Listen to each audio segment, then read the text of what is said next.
What's up, everybody? How's everybody doing today? Hope you're having a great start to your 2021.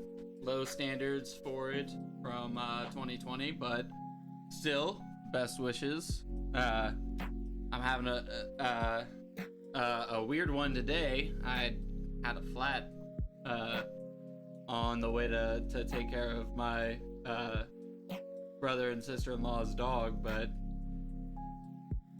wasn't all that bad. Just a strange day so far. But I've got some updates for the channel. So we're gonna change things a little bit from what I talked about yesterday, and I reserved the right to change them again. So with that said, on that note, on that little pop-up, want to give a quick shout out to Harris Heller of Alpha Gaming. He's on most streaming platforms, and he also has a YouTube channel called Alpha Gaming, and he provided a lot of these sweet lo-fi beats free of copyright claim for us streamers to use. So I'm gonna be using him a lot on this channel, and super appreciate it. Go follow him, like, subscribe, do all those things. Stream him whenever you need a nice ambient setting, whenever you're studying or reading or what have you. Go to Harris Heller and check him out. Really quality lo-fi beats like the one you're listening to right now. So back to the channel updates. We are doing Monday the same as before, Music Monday, and I'll go into that a little bit more this coming Monday. Tuesday we're gonna be off. Wednesday we're gonna change up. That's I think I'm gonna make that what I watched Wednesday, and that's when I'm gonna try to do some TV and movie reviews. Me and my wife really enjoy watching movies and TV shows. We actually met in a movie theater, so movies and cinema is kind of ingrained into our relationship that way. So that being said, I'm gonna be doing movie reviews and stuff like that. So we're gonna develop that series, and then Thursday is still gonna be Thoughtful Thursday. I'll talk about that more on Thursday as well. Chai Friday is still the book club, and so Saturday is going to be an alternating theme. So the first theme being Weekend Deep End. So we're gonna be doing random deep dives into random things that I come across on the internet, and so that's gonna be today, but there's gonna be other kinds of things for Saturday. I've got a lot of other ideas that I want to do, so Weekend Deep End might be a once a month kind of stream, and the other 3 or 4 Saturdays in the month being a different theme. So also an announcement for this stream, we if you saw yesterday's stream, you might have seen me discuss trying to get my friend on here. So he's actually available today. He's gonna join the stream hopefully right now. So bear with me and let me see if I can get him on the phone and see if we can hear him through the stream.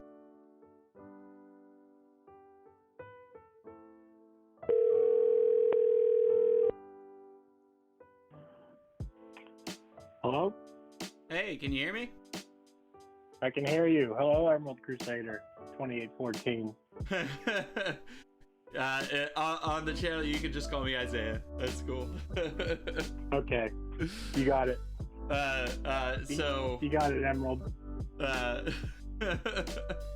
Was it Pam or Pan?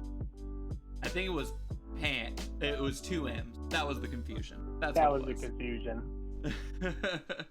So everyone listening, this is my friend Benjo, or friends, right?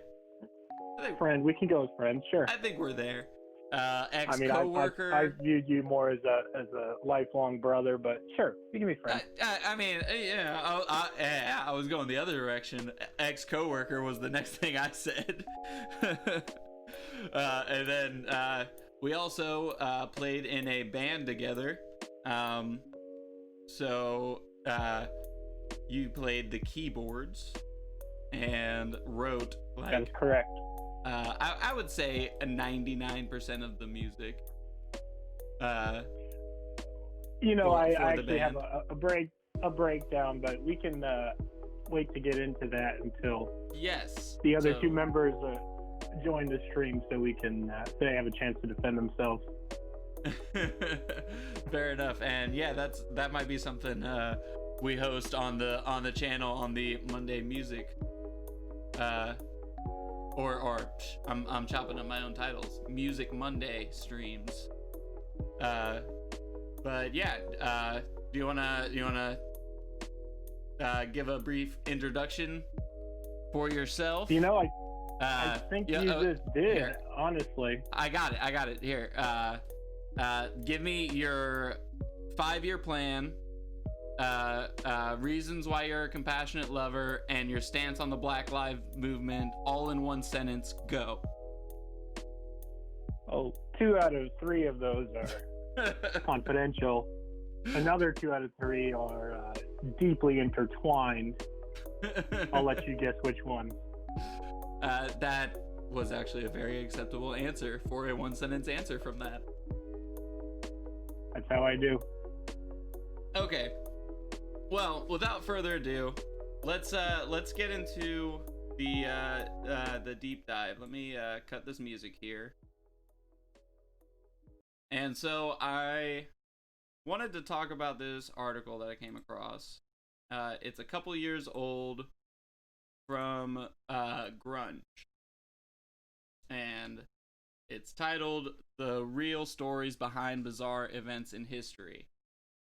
It covers oh man, I lost count. 1, 2, 3, 4, 5, 6, 7, 8, 9, 10 different topics, different things in history that happened that were just really strange, and I found it to be a really interesting article, so I wanted to go through the article. And as we go through the article, I've found some corresponding videos from various creators on YouTube that discuss the events a little bit further in detail. So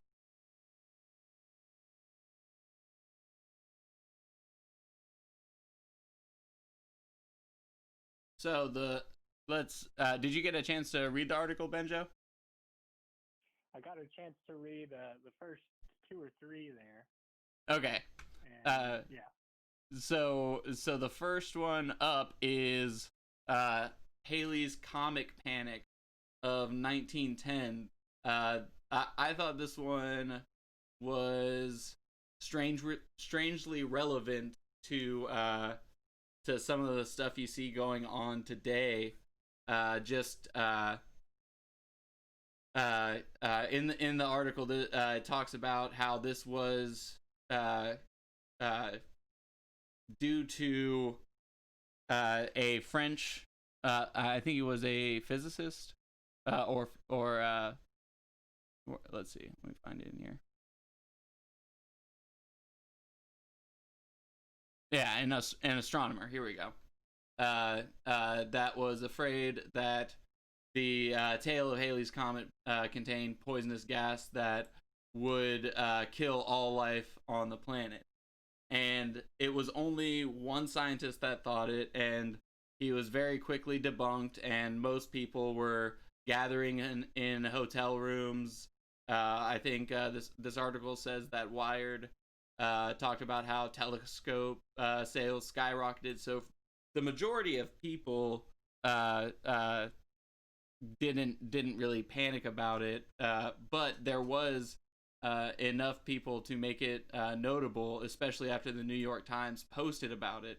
So you kind of have an example from over 100 years ago of mainstream media inciting a panic by platforming a crazy scientist, therefore giving him validity.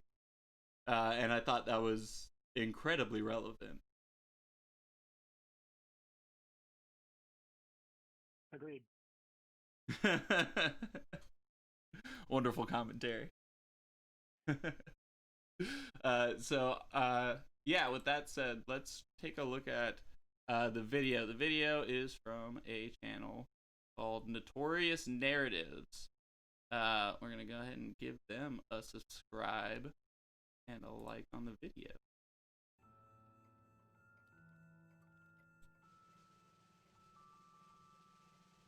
Strange stories of peculiar people and extraordinary events throughout history. This is Notorious Narratives.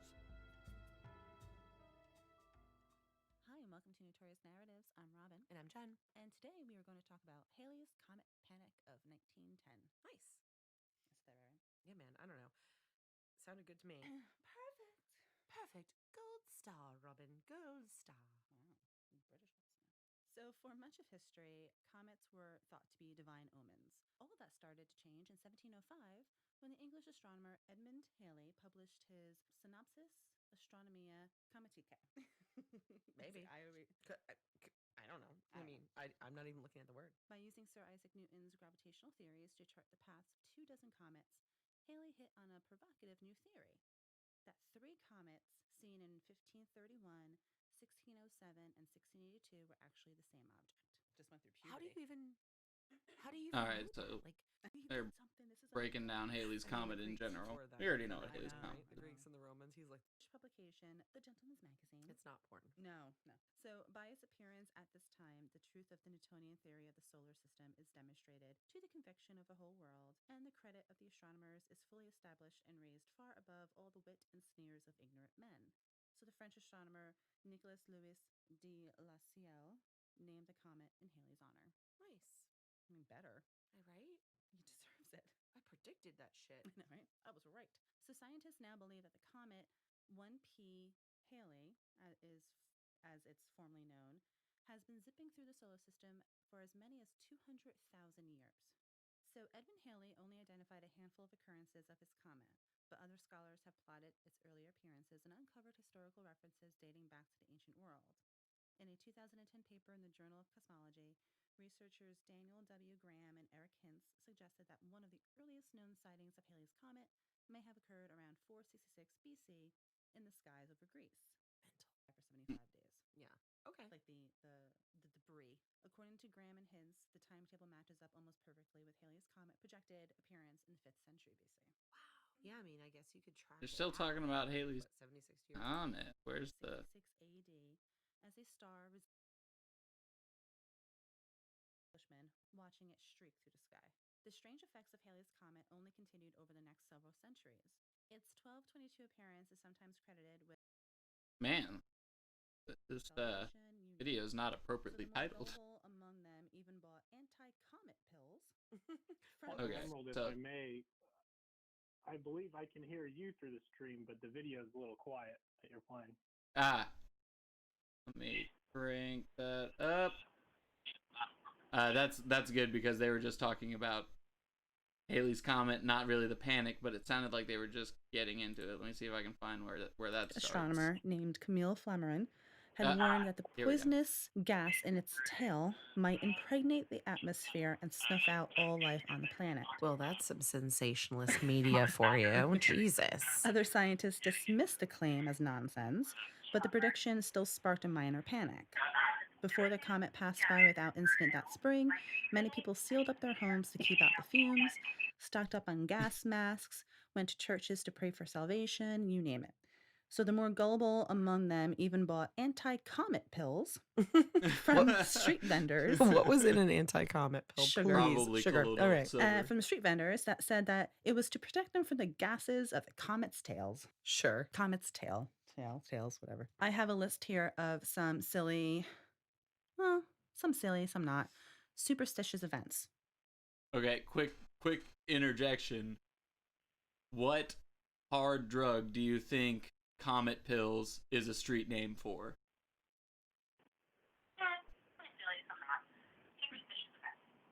Probably M&M.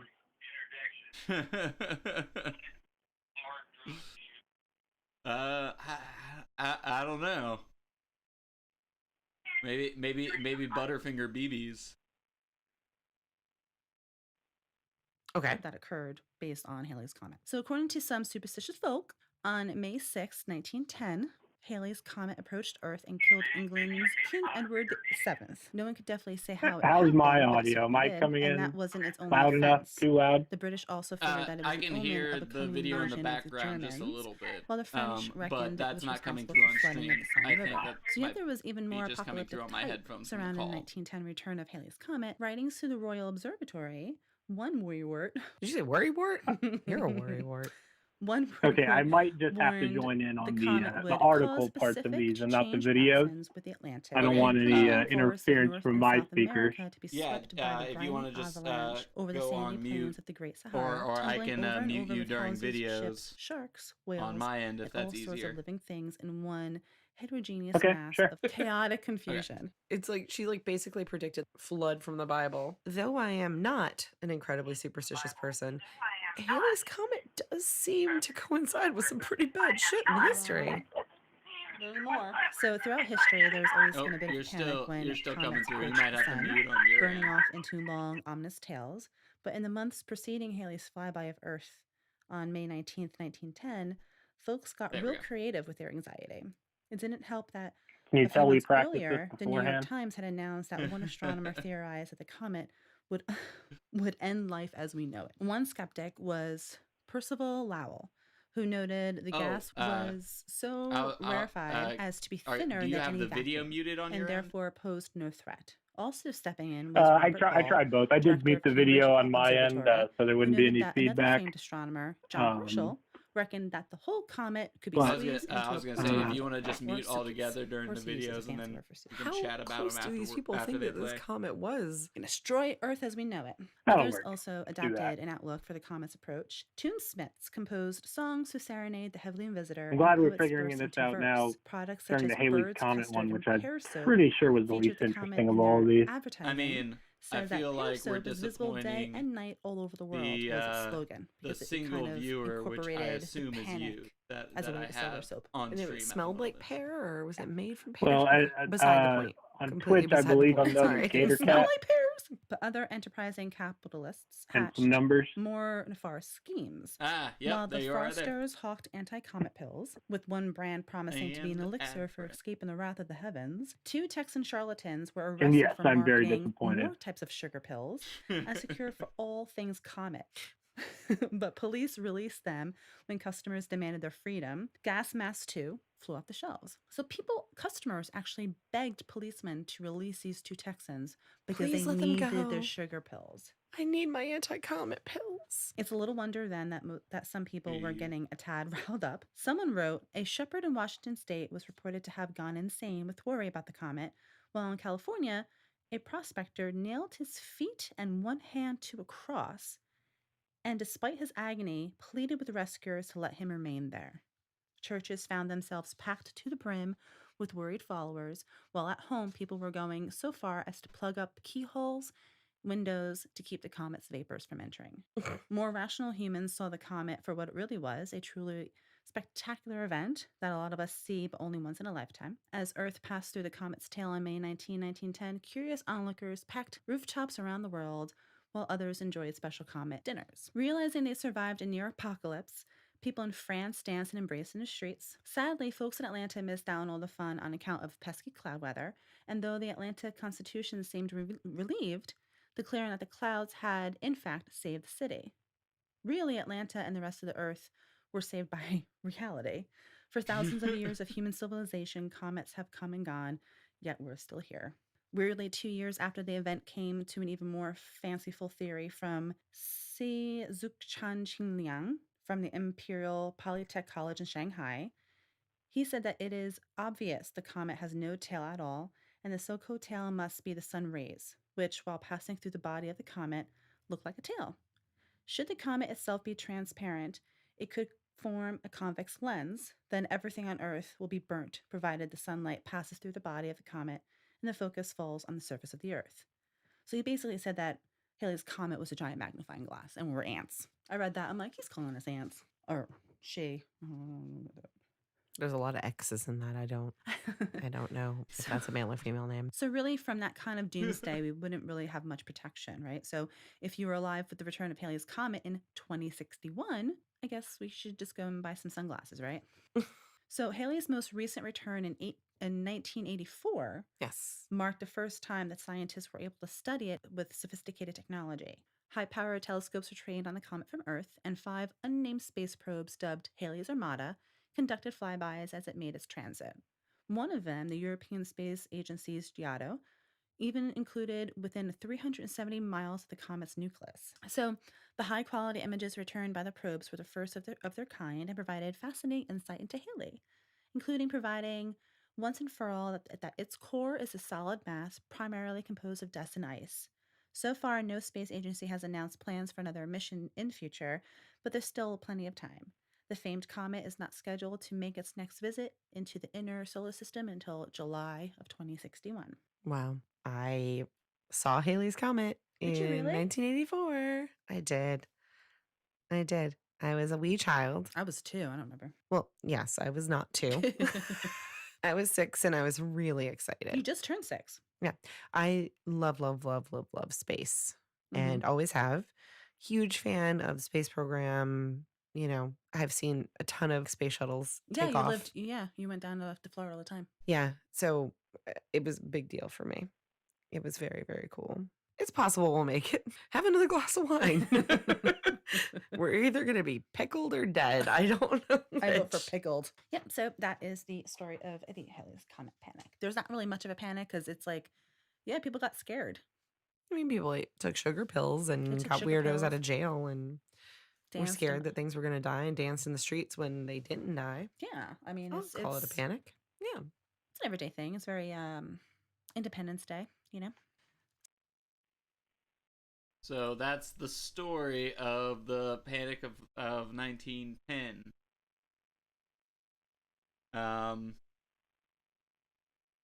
Benja, you want to take first thoughts? So I wasn't able to catch most of that video, unfortunately.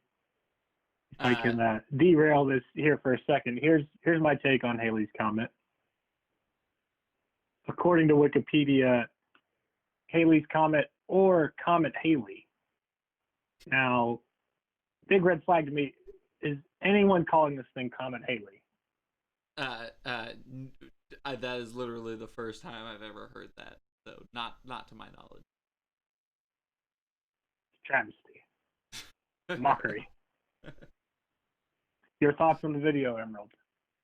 Well, I think it's extremely analogous to today, even more now.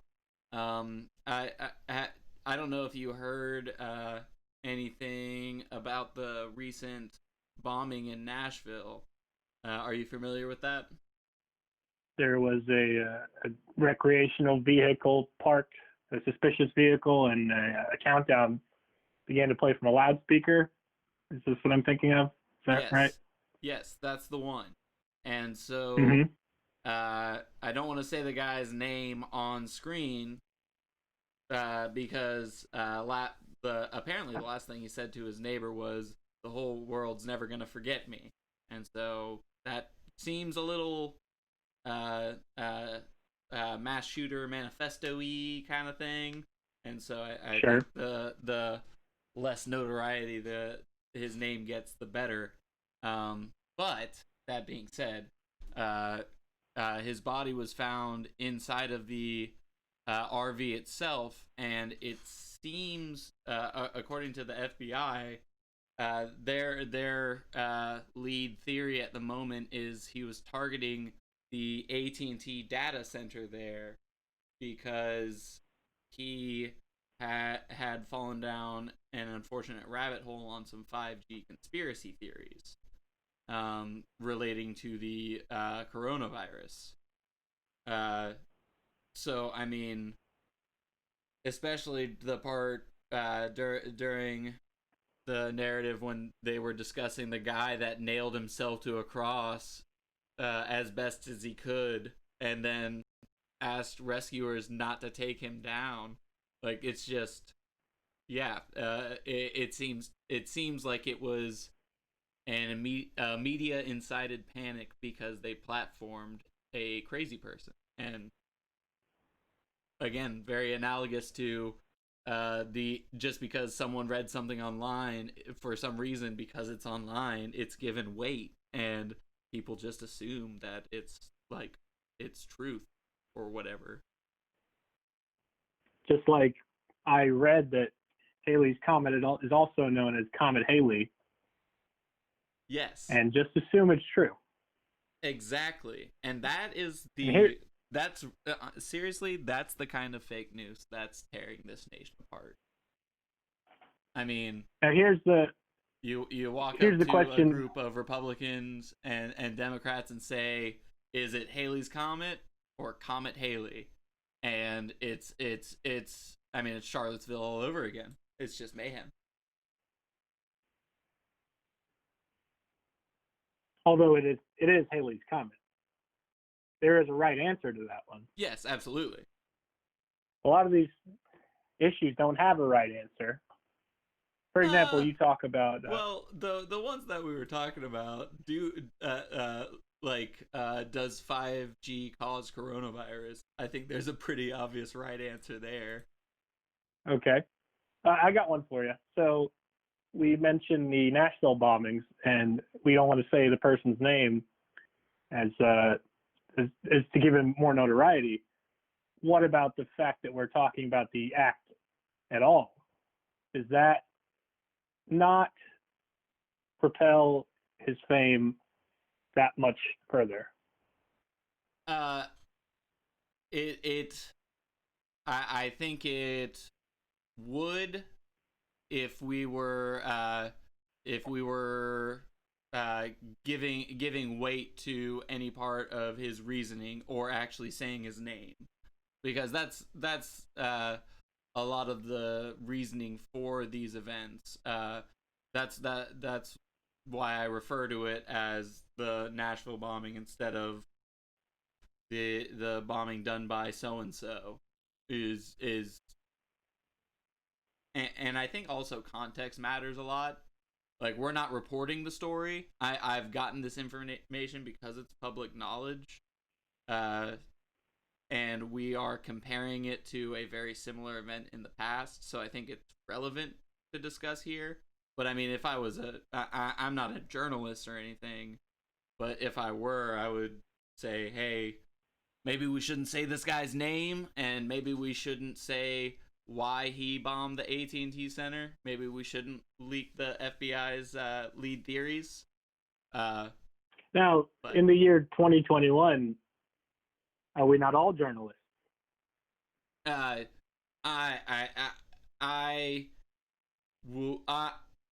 think journalistic integrity is a high bar to hold yourself to, and I plan on being extremely subjective in many of my dealings on Twitch. So I don't think I'm a journalist. I might discuss what journalists say, but I don't think I could hold myself to that standard. Well, just to interject here, I'm not saying I know the answers. Really, I feel like I'm asking questions that don't necessarily have an answer. Don't you? But I'm interested in your take on it. Don't you pull a Cartman on me from Dances with Smurfs? I'm just asking questions. Cartman? Yeah. The episode of South Park where Cartman plays the Rush Limbaugh Alex Jones character against Wendy. I'm just asking questions. Wendy. Because Wendy wins, gets elected student body president or whatever. Well, this is going right over my head. All right. Well, that concludes the Halley's Comet portion Next. of the weird things, because we got a lot of them lined up. We might have to pick up the pace just A lot tad. of good ones. We can't be spending this much time on Right. the Halley's Comet type on Comet Halley. We've It's got just, We've got John too Glenn's much to Fireflies to get to. Yes. So, have you heard about this? The fireflies that John Glenn saw while he was in the Mercury 7 shuttle. A lot of space news. I hadn't heard about this one before the article. Yeah, this one is an intriguing one because it's this is Space Link, the video we're watching this on. But yeah, this is the man himself talking about what he saw.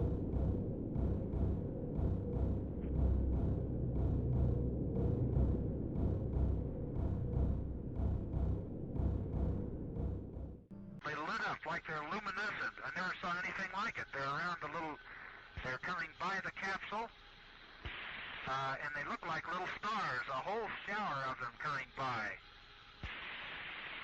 They swirl around the capsule and go in front of the window, and they're all brilliantly lighted. They probably average maybe 7 or 8 feet apart, but I can see them all down below me also. Can you hear any insights from the capsule? Negative. They're very slow. They're not going away from me more than maybe 3 or 4 miles per hour. They're going at the same speed I am, approximately. They're only very slightly under my speed. Over.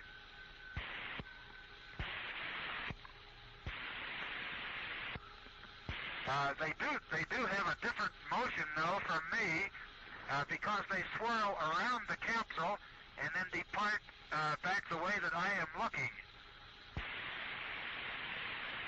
Are you receiving? Over.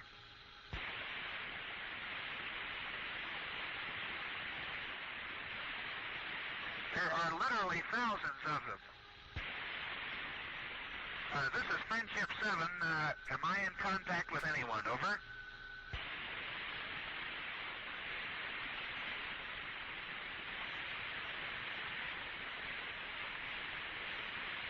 This has been going on since about 1+15. Over. Just after I remarked about the sunset, I looked back up and looked out the window, and all the little swirl of particles was going by. Over.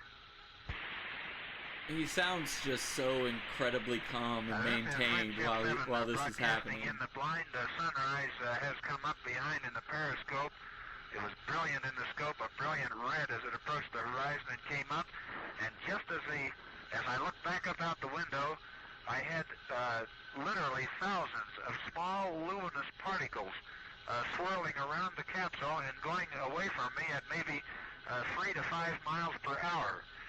Now that I am out in the bright sun, they seem to have disappeared. It was just as the sun was coming up. I can still see just a few of them now, even though the sun is up some 20 degrees above the horizon. I still have some of these little particles coming around the capsule occasionally here. I can see them against the dark sky even on the day side. Over.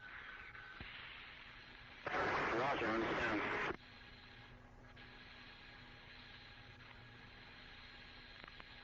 Friendship 7, join us. If you have a chance, could you give us a blood pressure check? Roger, Friendship 7 will give blood pressure check. I still have some of these particles that I cannot identify coming around the capsule occasionally. Over. Roger, how big are these particles? Very small. I would indicate they're of the order of a 1/16 of an inch or smaller. They drift by the window, and I can see them against the dark sky. Just at sunrise, there were literally thousands of them. It looked like just a myriad of stars. Over. Roger, are they floating by you or floating with you? Over. Some of them float almost with me. Most of them appear to be moving at about 3 to 5 miles an hour away from me. I'm going just a little faster than they are. Over. Roger. Only really unusual thing so far beside ASCS trouble were the little particles, luminous particles around the capsule, just thousands of them, right at sunrise over the Pacific, over. This is Friendship 7. I do not think they were from my control jets, negative, over. Roger, Friendship 7, this is Canton. We have TM solid. Go ahead, over. Roger, this is Friendship 7, and now that sunrise is starting, I have all these little particles coming around the capsule again, just at sunrise. Roger, Friendship 7. I also can see the light on my, on steam from the thruster when I operate it, over. This is Friendship 7. I think I can see a little bit of steam spitting against the dark sky here occasionally from my pitched down manual thrust, over. Roger. This is Friendship 7. All these little particles, there are thousands of them, and they're not coming from the capsule. They're something that's already up here. Because they're all over the sky, way out. I can see them as far as I can see in each direction almost. Roger, Friendship 7. This is Friendship 7. I'm trying to get some pictures of these particles that are outside here, over. Friendship 7, this is Canton. We also have no indication that your landing bag might be deployed, over. Roger. Did someone report landing bag could be down, over? Negative. We had a request to monitor this and to ask you if you heard any flapping when you had high capsule rates. Negative. This was, over. Well, I think they probably thought these particles I saw might have come from that. But there are thousands of these things, and they go out for, it looks like miles in each direction from me, and they move by here very slowly. I saw them at the same spot on the first orbit, over. Roger.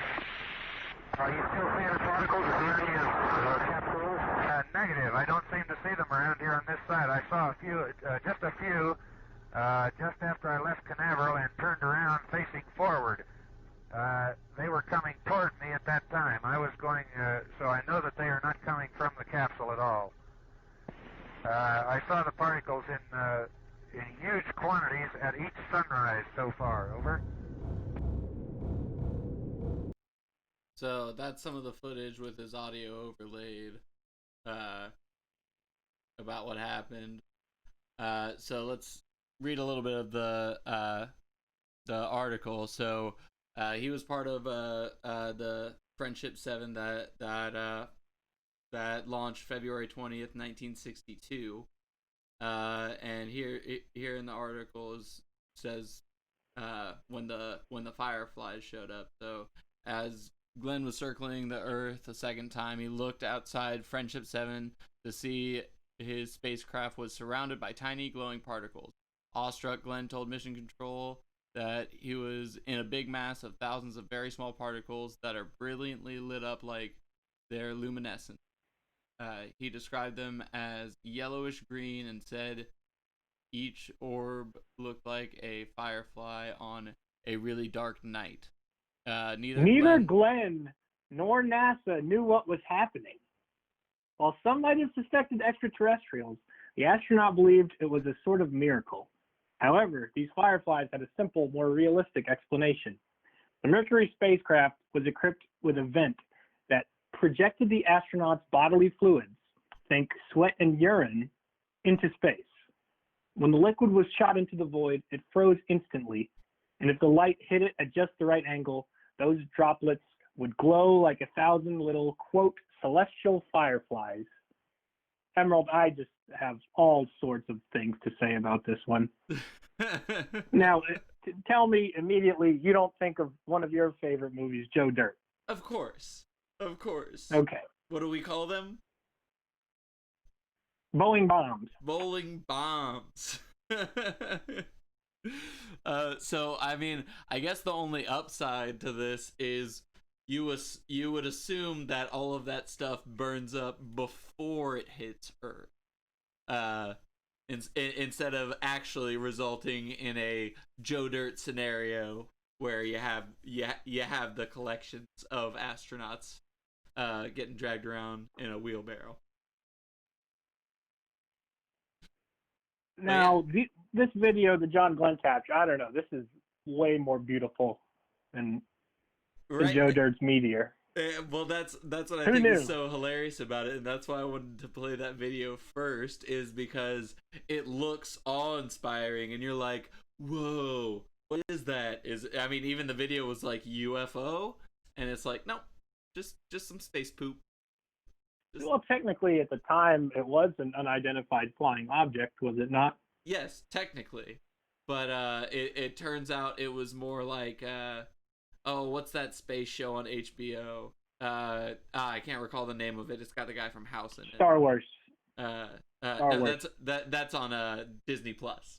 Star But yeah, Trek. on the show, they have their own generated gravity, and someone accidentally hits the release the poop button, whatever you'd call that, the fecal ejection button on accident, and because they have their own generated gravity, the poop just kind of swarms around their spacecraft for the remainder of the series because there's no gravity to pull it away. Series. That sounds deeply unpleasant.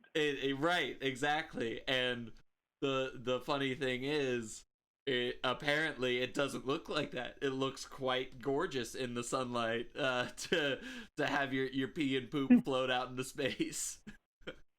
And sweat. And sweat. And it was, and I assume tears as well. Oh, they get lonely up there. Sure, tears. All right, so Yeah, they do get. We'll just leave it at that. Okay. I'm reading the room. I think you want to move on. You did read the community guidelines, yes? No, I didn't get a chance to read that. I read the article, but moving on. No, we're not talking about what astronauts may or may not be doing in space live on screen. Okay. We never said anything. We're in the clear. One thing. All I'm gonna say is they're not allowed to have liquids up there because it's dangerous to have liquid in zero gravity because it could float around and damage equipment. That's all I'm gonna say. All right. The death of Edgar Allan Poe.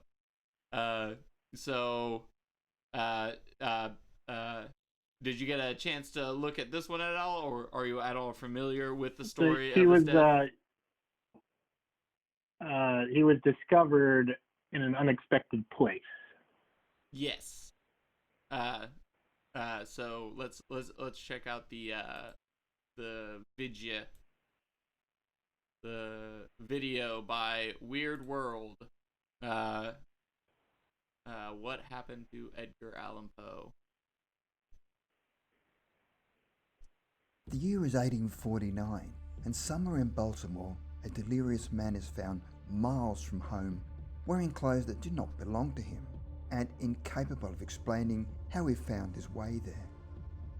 Within a few days, he is dead, after suffering from crippling hallucinations in his final hours and calling out for a man that no one knew.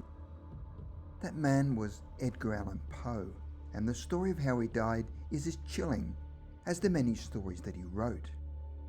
His death was so Poe-like that had the man actually written it as a story, it may have been a bestseller. Historians have spent over a century looking through the details of just what happened, but much of it remains a complete mystery. Perhaps one that will never be answered. Today, let's delve into the bizarre case of Edgar Allan Poe's death.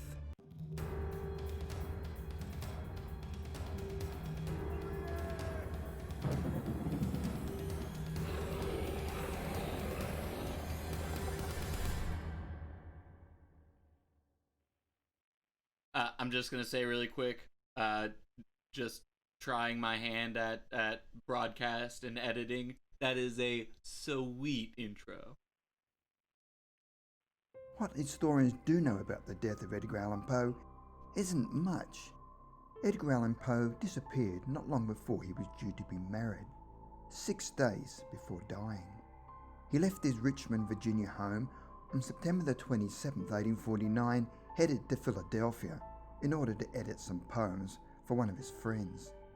He was found on October the 3rd, semi-conscious and incoherent outside of a pub in Baltimore. It was soon discovered that Poe had never even made his way to Philadelphia and that no one had seen the man since he left his home 6 days prior. It's a complete mystery how he turned up in Baltimore. Either Poe had no idea where he was, or he was choosing not to hide his reasons for being there. Poe was found outside of the pub wearing shabby and soiled clothing that clearly did not belong to him.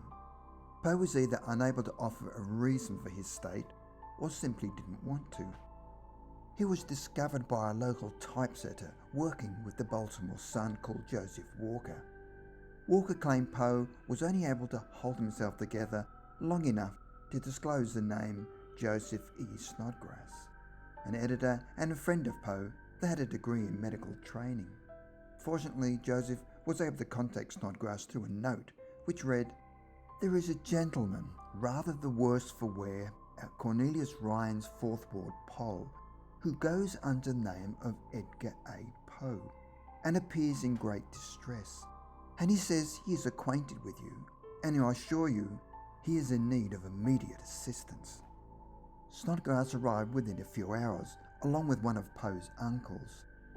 They were unable to explain Poe's behaviour or his absence, and neither were any of his other friends or family members. They took Poe to the Washington College Hospital, where the man fell into a blind fever. Poe spent 4 days troubled by hallucinations and fever dreams. It was reported that he called out to someone called Reynolds, but no one was able to identify who Reynolds was or knew anyone with that name. The identity of Reynolds is just another part of the overall mystery. Edgar Allan Poe eventually succumbed to his afflictions on October 1849. The official cause of death was originally listed as phrenitis or a swelling of the brain. The original records of his death have since disappeared though. Modern historians have several theories surrounding the death of Edgar Allan Poe, each one as unusual as the one before. Poe had a reputation for being a lightweight when it came to drinking, and most of his acquaintances claimed it took just a glass of wine for him to become sick. This lends some credence to the theory that he got too drunk, whether it was forced or not. However, a physician that tested Poe's post-mortem hair samples claimed Poe had been avoiding practically all alcohol in the months leading to his death. This analysis opened the door for other theories about the mysterious death of this prolific mystery writer. It has been 106 years since Edgar Allan Poe's death, and in that time his remains have been studied several times. Most diseases like rabies and influenza have all been ruled out. Some researchers do claim it's impossible to prove definitely whether or not he was killed by an illness though. Theories that Poe was poisoned somehow have also been dismissed, as further studies on his post-mortem hair samples have provided no evidence to support them. However, there is one theory that came up recently that holds some merit. When the body of Poe was originally exhumed from his unmarked grave in Baltimore to be reburied in a more respectable grave, there was something of a mishap. After spending so many years under the ground, Poe's skeleton and his coffin were in a terrible state and everything broke apart. One of the workers who put the pieces back together noticed that there was something strange about Poe's skull. There appeared to be something rolling around inside of it. Physicians immediately jumped on this information, suggesting that it was evidence Poe had a brain tumour. Even though the brain is one of the first things to degrade after death, brain tumours can calcify after the brain degrades and are preserved in the skull. This theory about Poe having a brain tumour has yet to be debunked and is still to be confirmed by experts. Finally, as is often the case in the death of a man as mysterious as Edgar Allan Poe, there are many who believe that foul play was involved in his death. An Edgar Allan Poe historian by the name of John Evangelist Walsh theorised Edgar Allan Poe was murdered by the family of his fiancée, whom he was staying with in Richmond before his untimely death. Walsh claims that the family of his fiancée, Elmira Shelton, didn't want her to marry a man like Poe.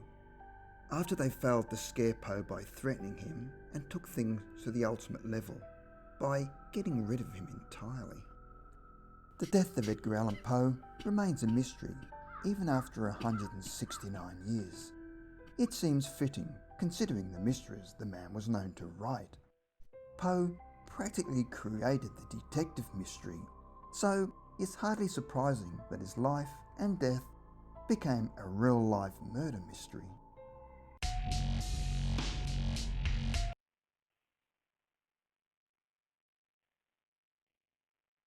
Oh, excuse me. Got some soda in the wrong pipe.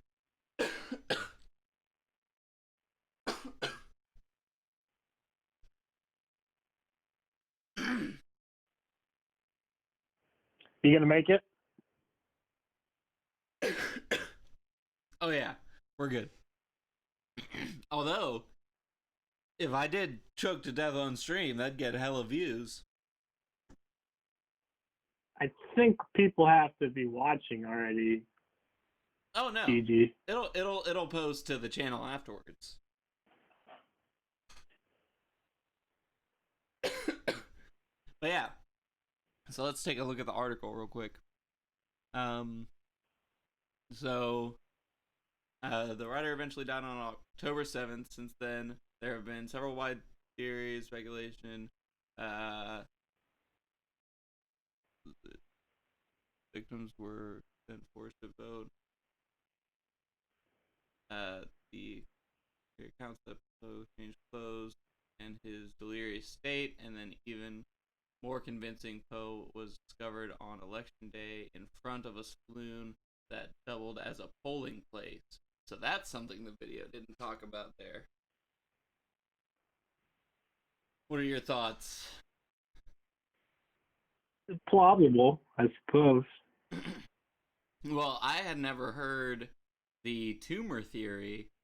That's an interesting one. That when because I didn't even know that they really. I mean, I'm not the biggest Edgar Allan Poe fan, so I don't know everything about his life story. But I didn't know that Do you have they a moved favorite? his body and then heard something rattling around in his skull. When I heard that, even though there's no entry wound or anything, for some reason my mind thought gunshot because I'm just dumb. But yeah, a calcified tumor in his skull. I don't think gunshot's a stupid place for the mind to go. How would it get in there?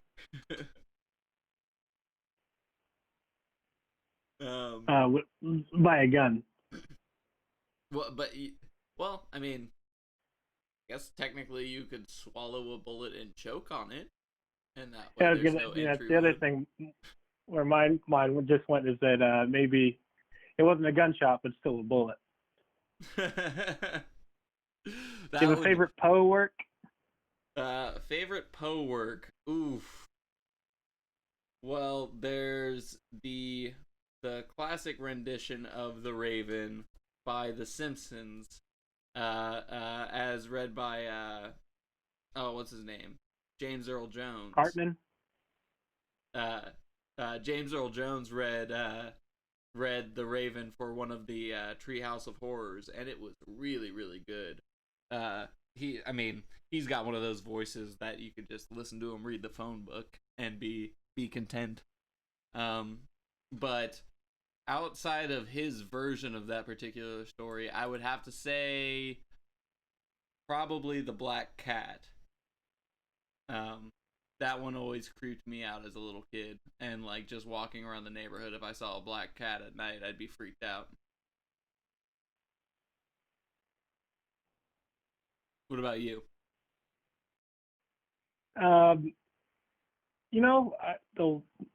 There's a couple that are coming to mind. I guess the Goldbug Island one with the treasure hunt. I can't remember the names of any of these. And then the other one I think of is it's a story about a person that looks out the window and sees this giant monster coming down the hill. But the twist is that it's a tiny little bug that's right in front of the person's eye.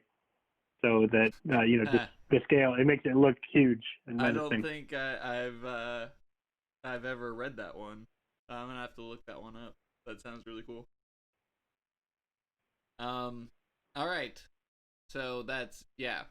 Well, it didn't really clear up because this. I mean, they're saying that they have the real facts to bizarre events in history, but it sounds like it's still up in the air what really happened. And they're thinking political plot here, and then another leading theory is his fiance's family killed him. But I really like the brain tumor theory. I think that's the These are it's all good. It's all quality speculation. Yeah. I Speculation, but still tasty. That I think that's the sleeper. I think that's the one that I saw coming the least. If you're looking at his, and of course any death is a tragedy, not making light of death, but if you're looking at his life as a narrative arc and then further ensuing mystery behind his death, that to me that would be a satisfying conclusion narratively. You think it's what he would have wanted?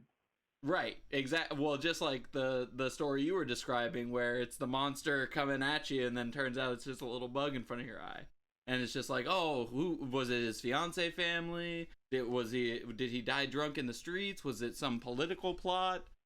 No, it was just a brain tumor the whole time. Turns out, I think he would find that. I mean, I'm not super familiar with his work, but I think.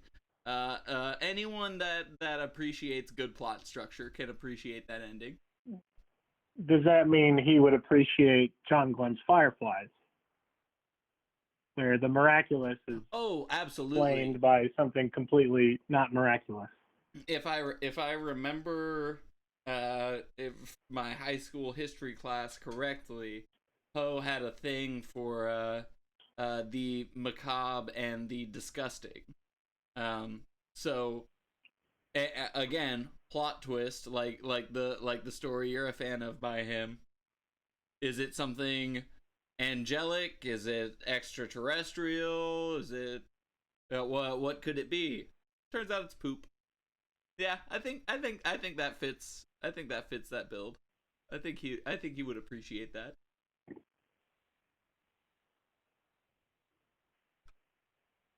And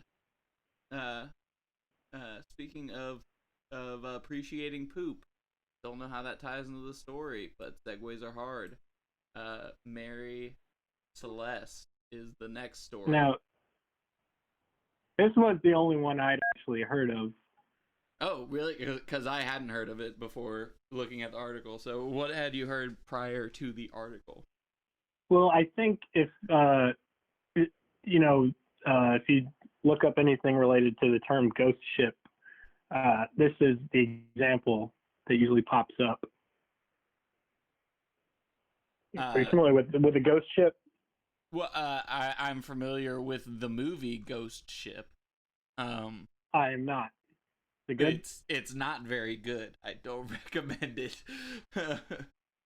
It's got Donald Sutherland in it, and it was. I think that's the one with Donald Sutherland. But yeah, it wasn't very good. But I would doubt it has anything to do with it because I think that was like a cruise ship, and this looks to be a sailboat.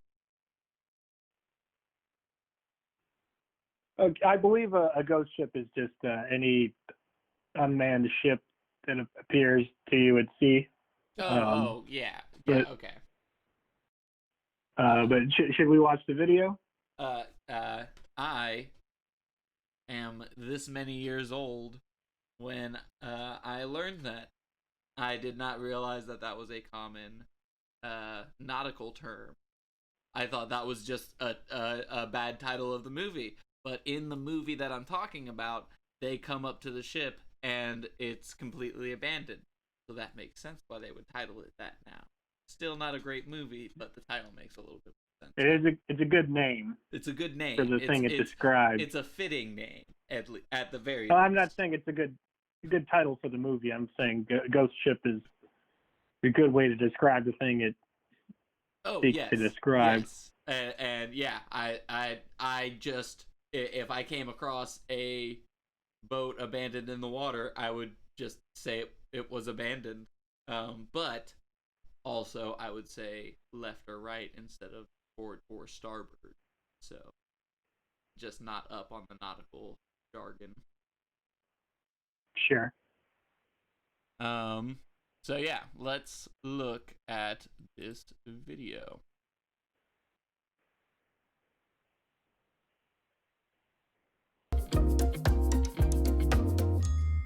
The story of Mary Celeste is one of the greatest sea mysteries of all time. How can everyone on board a ship simply vanish into thin air?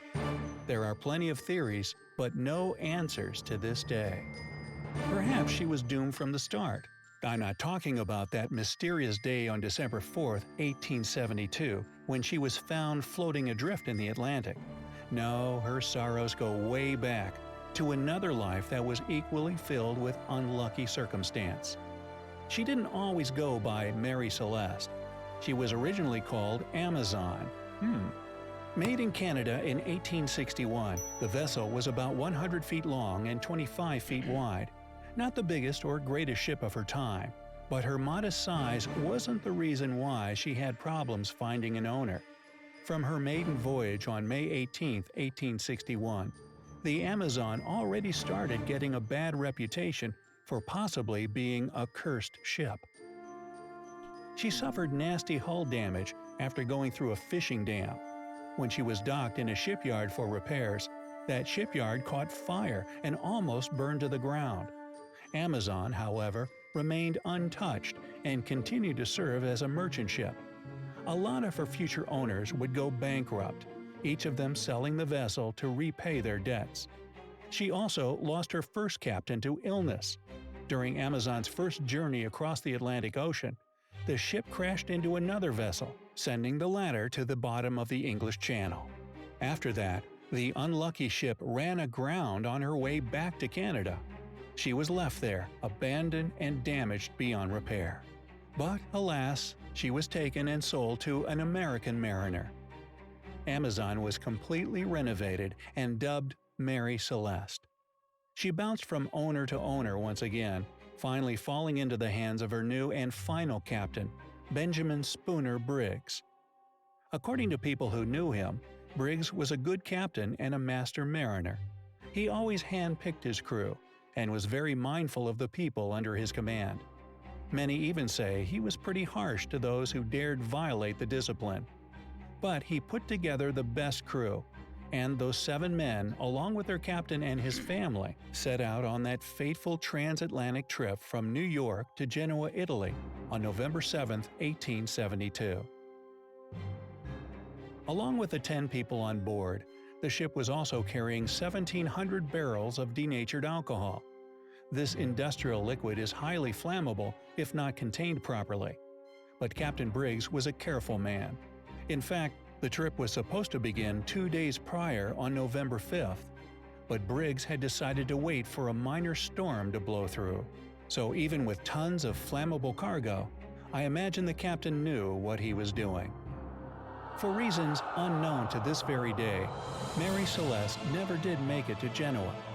At some point in her journey, something terrible happened. But this is where it gets totally bizarre. On December 4, 1872, about 400 miles off the coast of Portugal, the crew of another ship, a Canadian brigantine called Die Gratia, noticed a vessel sailing erratically and heading right towards them. The captain sent a signal, but there was no response. As the Die Gratia got closer and closer, it became apparent that there was nobody on deck.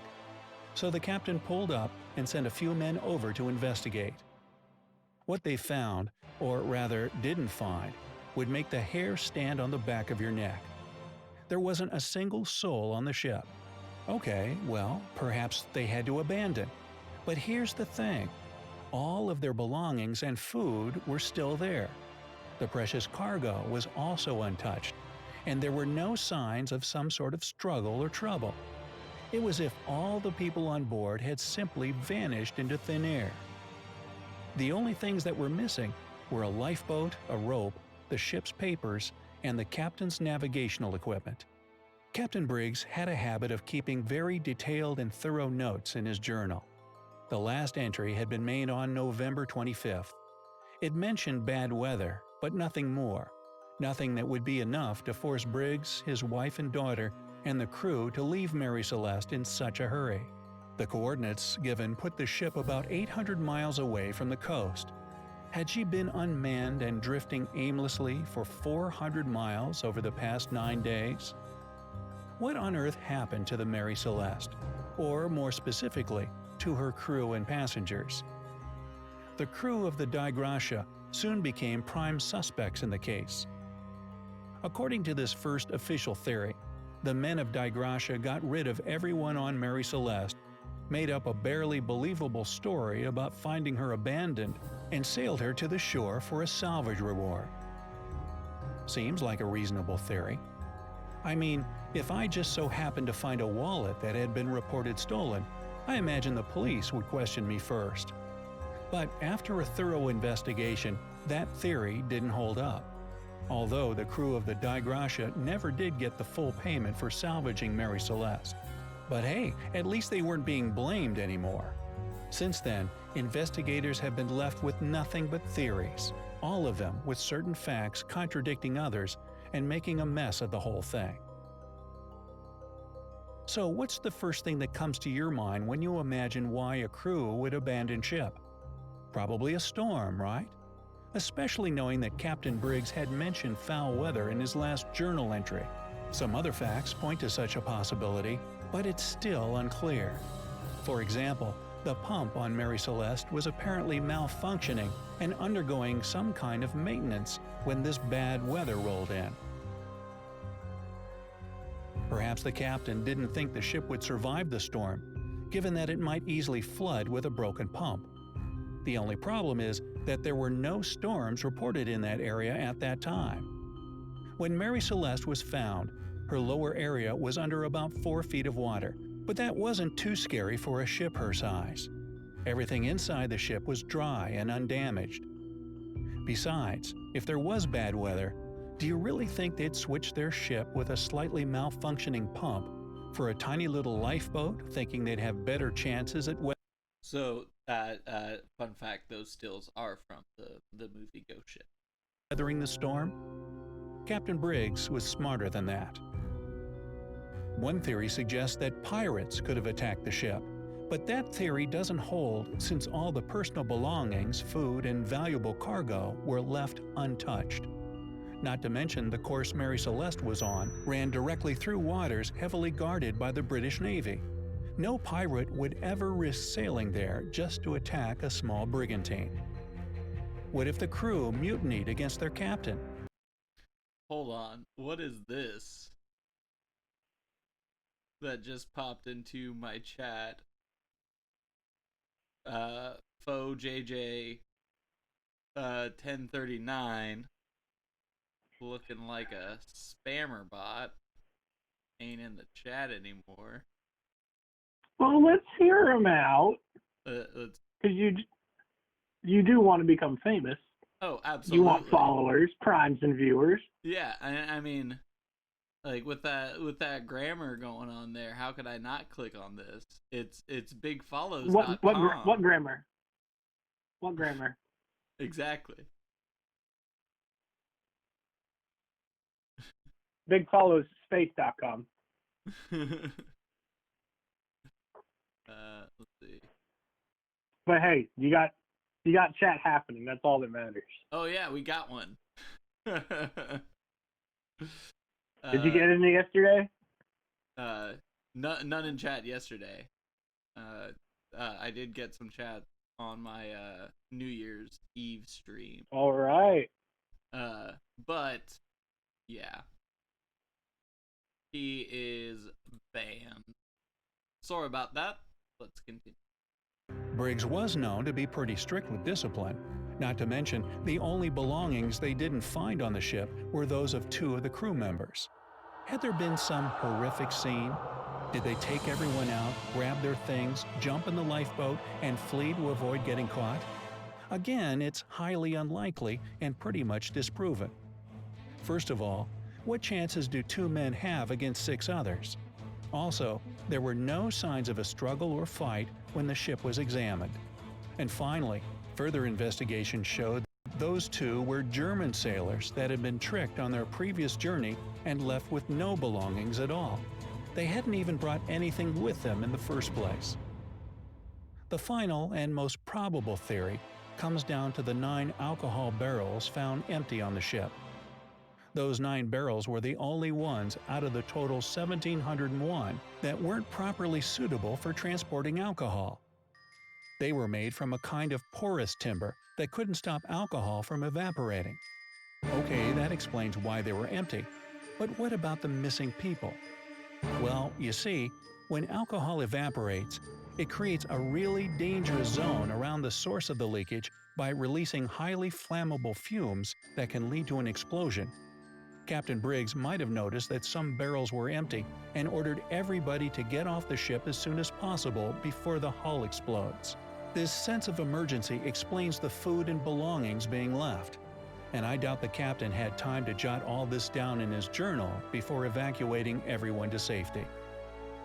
So everyone probably rushed into the lifeboat.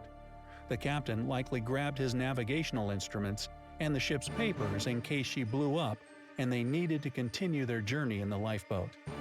As for the long rope that was missing, they probably used it to tie the lifeboat to Mary Celeste, wait for as long as possible for the flammable fumes to wear out, and then return to the ship. At some point, the rope could have snapped and set the lifeboat with 10 people on it adrift in the Atlantic, with no way of returning to the ship and little chances of survival out in the open ocean with no food or water. And still, even this theory has its flaws. Why was there no smell of alcohol on board when Mary Celeste was found if 9 whole barrels had leaked completely dry? You'd think the crew of Die Gracia would have noticed it immediately. Maybe they did, and they just assumed, well, the ship was carrying alcohol, hence the smell. I guess we'll never know, and the story of Mary Celeste shall remain a mystery. So, what do you think happened to the Mary Celeste and her crew? Let me know your theories down in the comments. If you learned something new today, then That is pretty interesting.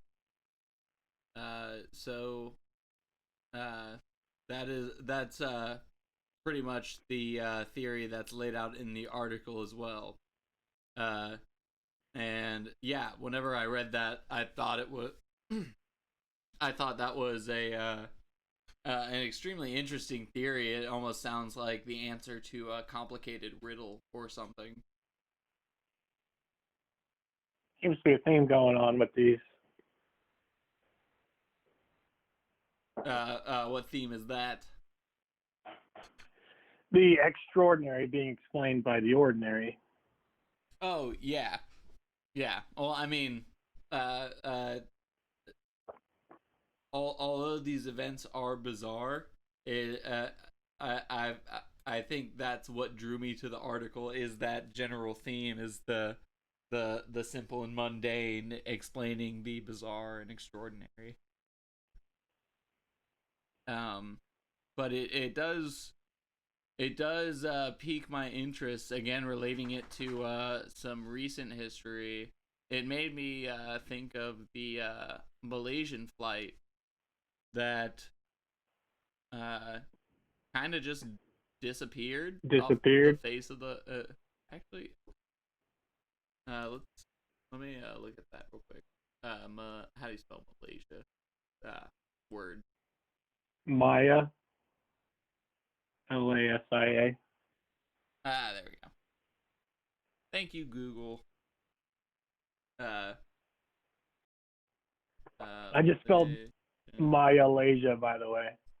I can't spell. Malaysian flight disappeared.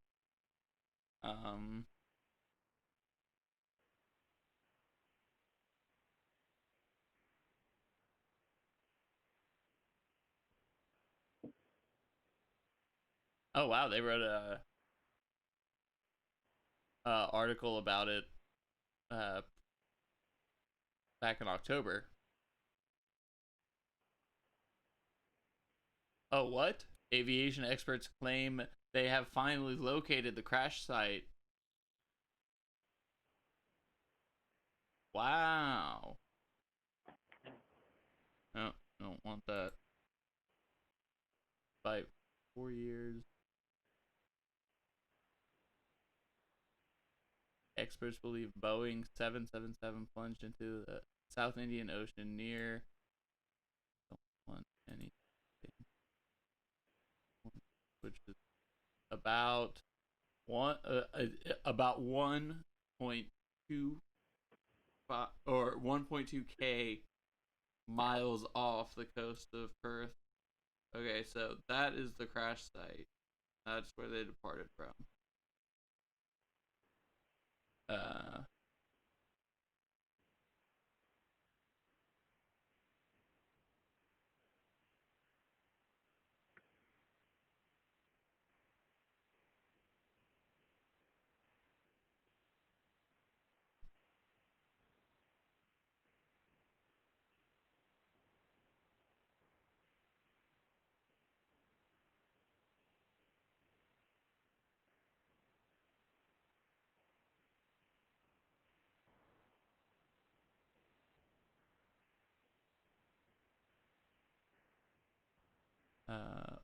Let's see.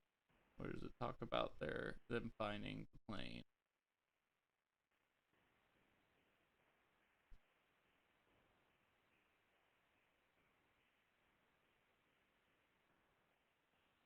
So these are random theories about what happened. Ah, I didn't mean to scroll into this, but they will probably say the plane crashed due to coronavirus. That's pretty funny. But a new investigation by aviation experts claim to have found Californians that were found on board the Spirit. So I guess that's the only update that they have, is they thought they found it back in October.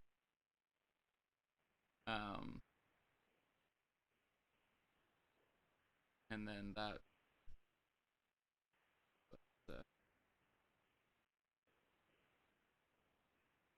just talking about one of the victims.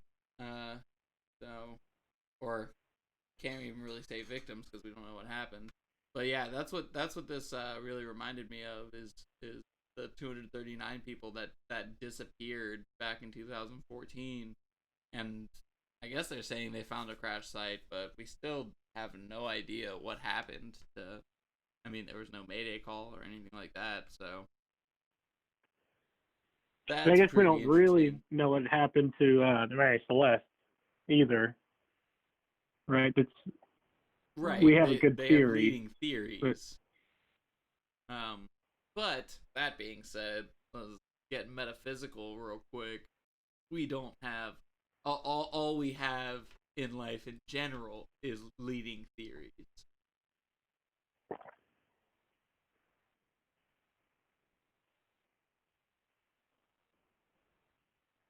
I'm just thinking about the statement. Well, I mean, it's pretty deep. Hence the weekend deep end.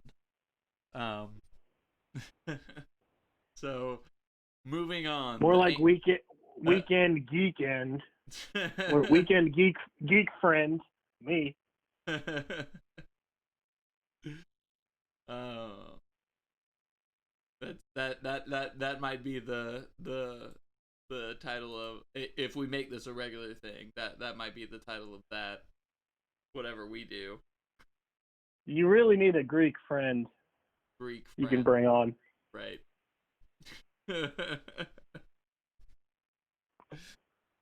So moving on, we've got the Angels of Mons. Have you heard of the Angels of Mons? Educate me. They're reported to have been seen back in World War One, during the battle for Mons, if I'm not mistaken, and soldiers reported on the field that these angels were coming and tending to them and things like that. So let's with that general outline, let's take a quick peek at the video.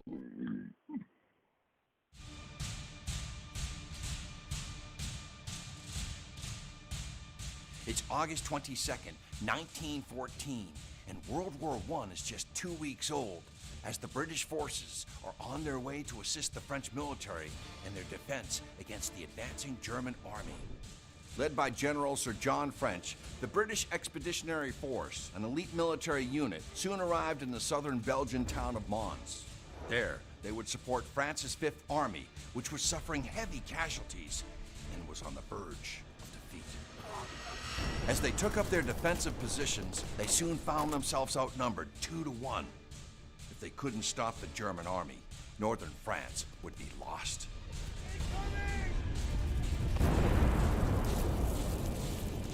But as the bullets began to fly, France's Fifth Army unexpectedly withdrew from the battlefield, leaving the British right flank exposed and vulnerable. As the battle waged on, the German army was closing in on the British, forcing General French to give the order to retreat. Although his troops were exhausted, they fell back in preparation for the German onslaught. And it was at that moment, amidst the heat and the clamor of the cannonade, that the British knew the final surge was looming. The soldiers turned to each other with knowing eyes as the German noose tightened. Some dropped to their knees in prayer. Others sang songs about the world they were about to leave behind and the things that reminded them of home. But as the final moment drew near, one soldier recalled something rather odd. He was reminded of an image he had seen etched onto a dinner plate. It was a depiction of St. George, the patron saint of archers. It is said that St. George came to the aid of the British in the Battle of Agincourt during the 100 Years' War. And just underneath that image was an inscription that read, "May St. George be a present help to the English." The frightened soldier began to whisper this phrase over and over again. "May St. George be a present help to the English." And as he spoke those words, he was startled by a booming voice. "Hooray! Hooray! Hooray!" The soldiers looked up, and to their amazement, they saw a shadowy line of what appeared to be longbowmen just beyond their trenches. The bowmen pulled, aimed, and all at once, released. The apparition stunned the German troops. The sun went dark, and a deadly rain of arrows fell upon them. The lull in the action gave the British soldiers enough time to clear the battlefield and escape certain defeat. The assault by the mighty German army had been repelled. Upon examination of the bodies, there were no marks left on the men by the arrows. But despite the setback, the German army regrouped and continued their relentless march towards Paris. And although Mons was lost, the soldiers considered the battle to be a victory. Some would even go on to tell the tale of the longbowmen, who, in their darkest hour, had come to save them. A few weeks later, a story entitled "The Bowmen" by journalist Arthur Macon was published in the London Daily News. The story about the amazing encounter with its miraculous outcome quickly spread throughout Britain, boosting national morale. The publication created controversy, as it was never released as fiction. Many questioned the validity of the story, claiming that the divine intervention was nothing more than a hoax. But in a sense, the event was insignificant compared to what came out of it. It provided hope for countless people who had to endure the lasting effects of a brutal war that no one could have ever imagined. So whether the story is about an actual event or a contrived legend, it doesn't really matter. We still remember the Angels of Mons.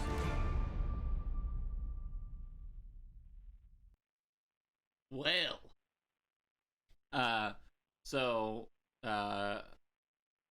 first takes, subscribing and liking the folklorist.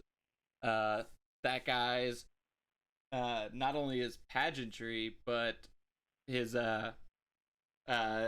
just his passion behind the narration took me into that story. I wish he was narrating all of these videos we were watching.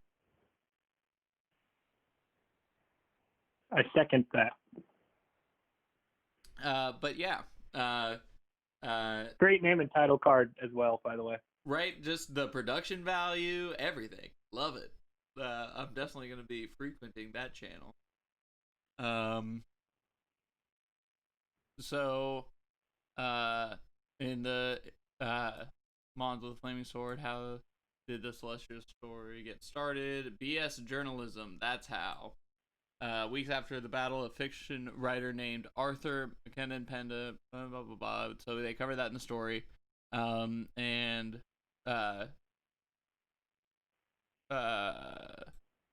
things were further confused when the Occult Review published a false story asserting every soldier at Mons had seen the divine beings. Then in 1931, so it seems that they're saying that this story is just false, and that through the media it just kind of snowballed, kind of like a game of telephone, out of control.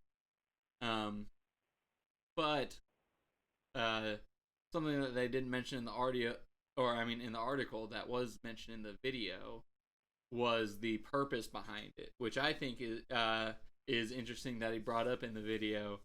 I'm trying to remember the name of the movie. It stars the guy that played General Zod in the Superman Man of Steel movie, the Zack Snyder's Superman. And in the movie, he lives in a small town. He runs a general store, and his town's dying because there's no visitors coming through town anymore. And so he pretends to be Bigfoot to attract more tourism to his town, while convincing a lot of the locals that Bigfoot is real as well. And because of that, the town flourishes. And so it's kind of a similar thing, like, yeah, it was a hoax. Yeah, they might have lied about some stuff, but did the ends justify the means? And arguably in those cases, yes. It's a debate, I think. I think it's also a slippery slope to go down too. I think because if you convince yourself lying for the greater good is okay, what other acts are you allowing to be permissible for said greater good? And just like the stories, be it Bigfoot or the Angels of Mons, just kind of snowballed out of control. I feel like that can happen with that really easily. So that's the Angel of Mons. Turns out it was a hoax. Pretty quickly explained real story there behind the bizarre fact. It wasn't real. That was I gotta say that one's a close second to Comet Haley as far as the anticlimax. Right. So the Mad Gasser At least, of Mattoon. Sorry, go ahead. no, I was just gonna say, at least the Mary Celeste and John Glenn's Fireflies, the phenomenon was, I think, a little more interesting than Angels coming down and winning the battle for the British. Right, and so with the ghost ship, and with I hadn't heard of that one before, and I thought that one was the leading theory on what happened to them. But I think my favorite one of the night so far was Edgar Allan Poe, because I had heard all those other theories before, but I didn't know anything about his body being moved and the tumor. I just think that's a interesting conclusion that's to a mystery that's been going on since like my dad's dad was in school learning about Poe. Yeah. But yeah, we can do a ranking at the end of this. Even if we even get through all of these. I was gonna say, are you trying to hit all of them? Maybe I don't know. We got the gasser. We got a few of these left. Yeah. Do you want to watch all the videos? They saved some of the good ones for the end, so let's skip around here. So we can skip the Battle of Los Angeles because that one's not as interesting as I want the it gasser? to be. And then the woman who gave birth to rabbits. That one. We can. I think we can quickly cover that one, right? Yeah. So that. Did I? Yeah. You can go ahead and talk about it because this one kind of cracks me up. Well, basically, a woman was she gave birth to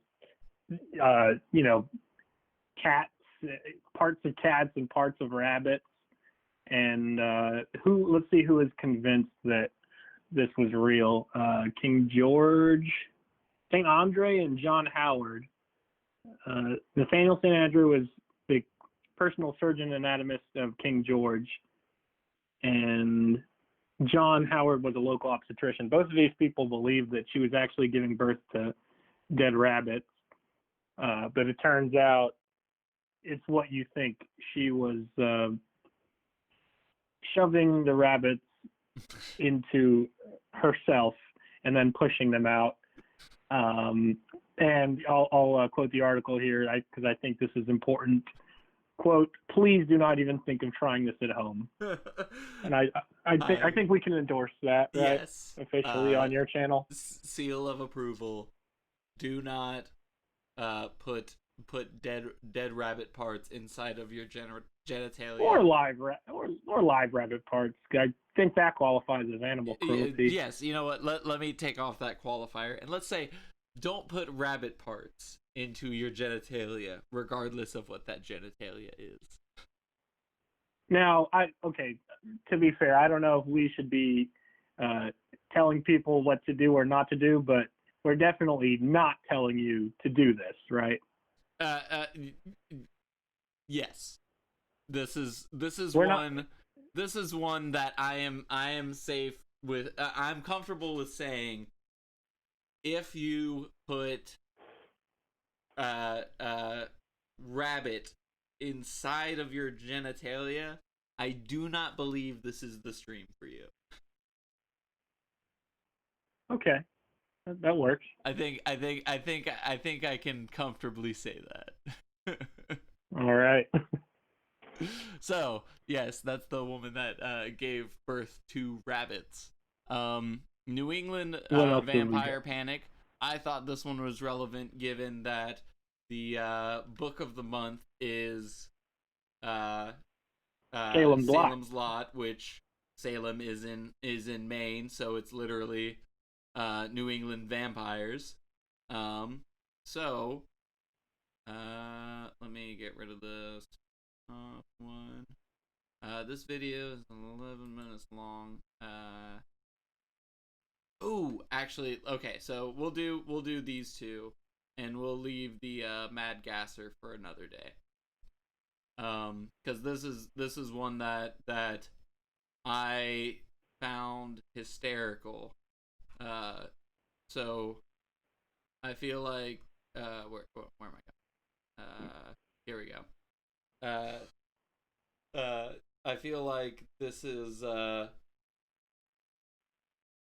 this I don't even want to call it a hoax because it's still like there's like it's documented that it's a thing, but like it's very strange, and I think just with it being an epidemic and us being in the middle of a pandemic, that it would be interesting to talk about.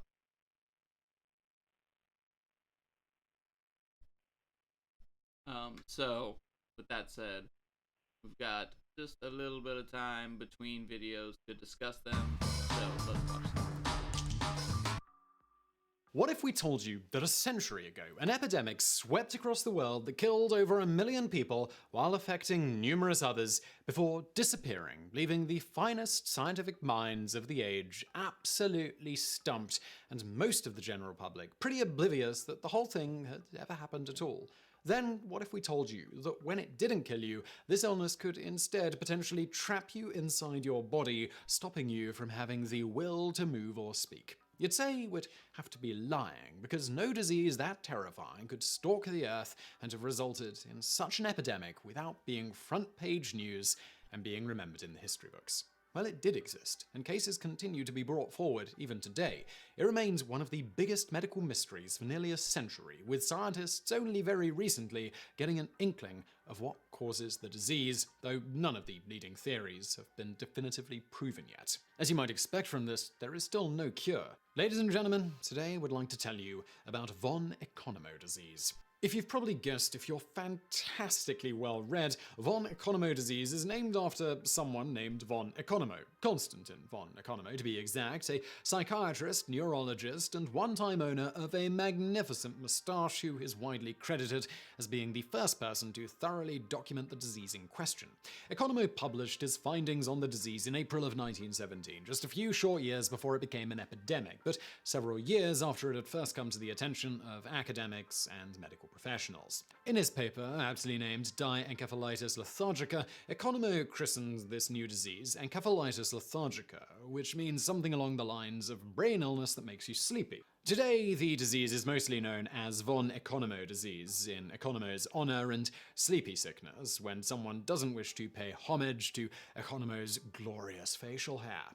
As a neurologist, the disease was of particular interest to Economo, and he discovered variations on how the disease manifests, including, among other presentations, hyperkinetic form characterized by rapid motor movements, uncontrollable twitching, anxiousness, insomnia, and general restlessness; eniostatic akinetic form, leading to symptoms remarkably similar to that of Parkinson's disease and was characterized by dramatic reduction in muscle strength and difficulty moving; somnolent ophthalmoplegic form, by far the most lethal, and it involved the patient suddenly falling asleep at random times even while walking. In some, this would progress into the individual slipping into an often fatal comatose state.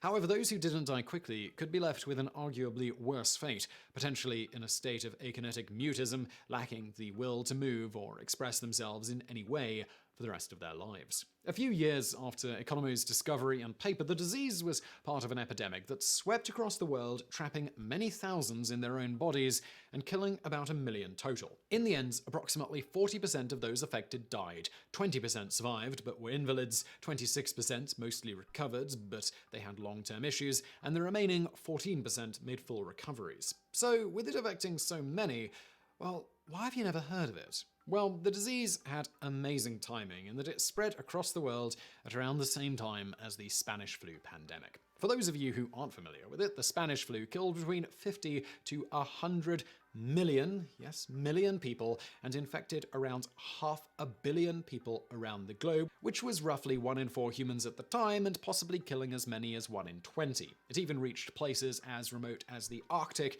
in between 1918 and 1920. We might add, this further all occurred right after World War I, in which an estimated 40 million people or so had died as a result of the war. So even though encephalitis lethargica killed its fair share of people and was hugely terrifying in its own right, because it took place just after a disease that affected a reasonably large percentage of the world's population, which in turn followed the then deadliest war in history, it just wasn't as newsworthy compared to those other 1-2 punches in humanity's collective nether regions. This one was sort of more just like a flesh wound. On the note of the Spanish flu, due to their close proximity to each other, the Spanish flu was initially linked to the encephalitis lethargica outbreak, a theory modern medical science thinks isn't likely, though there are still some who think there may have been a connection via an autoimmune response killing certain neurons in the brain. However, given the lack of similarities between the two in terms of systems affected, with the only solid connection being that they appeared around the same time, most still think the Spanish flu was not related. That said, it does appear to be an immune system response causing the problem. In 2004, virologist John Oxford et al. Published a paper on the results of their studying over 20 current patients with the disease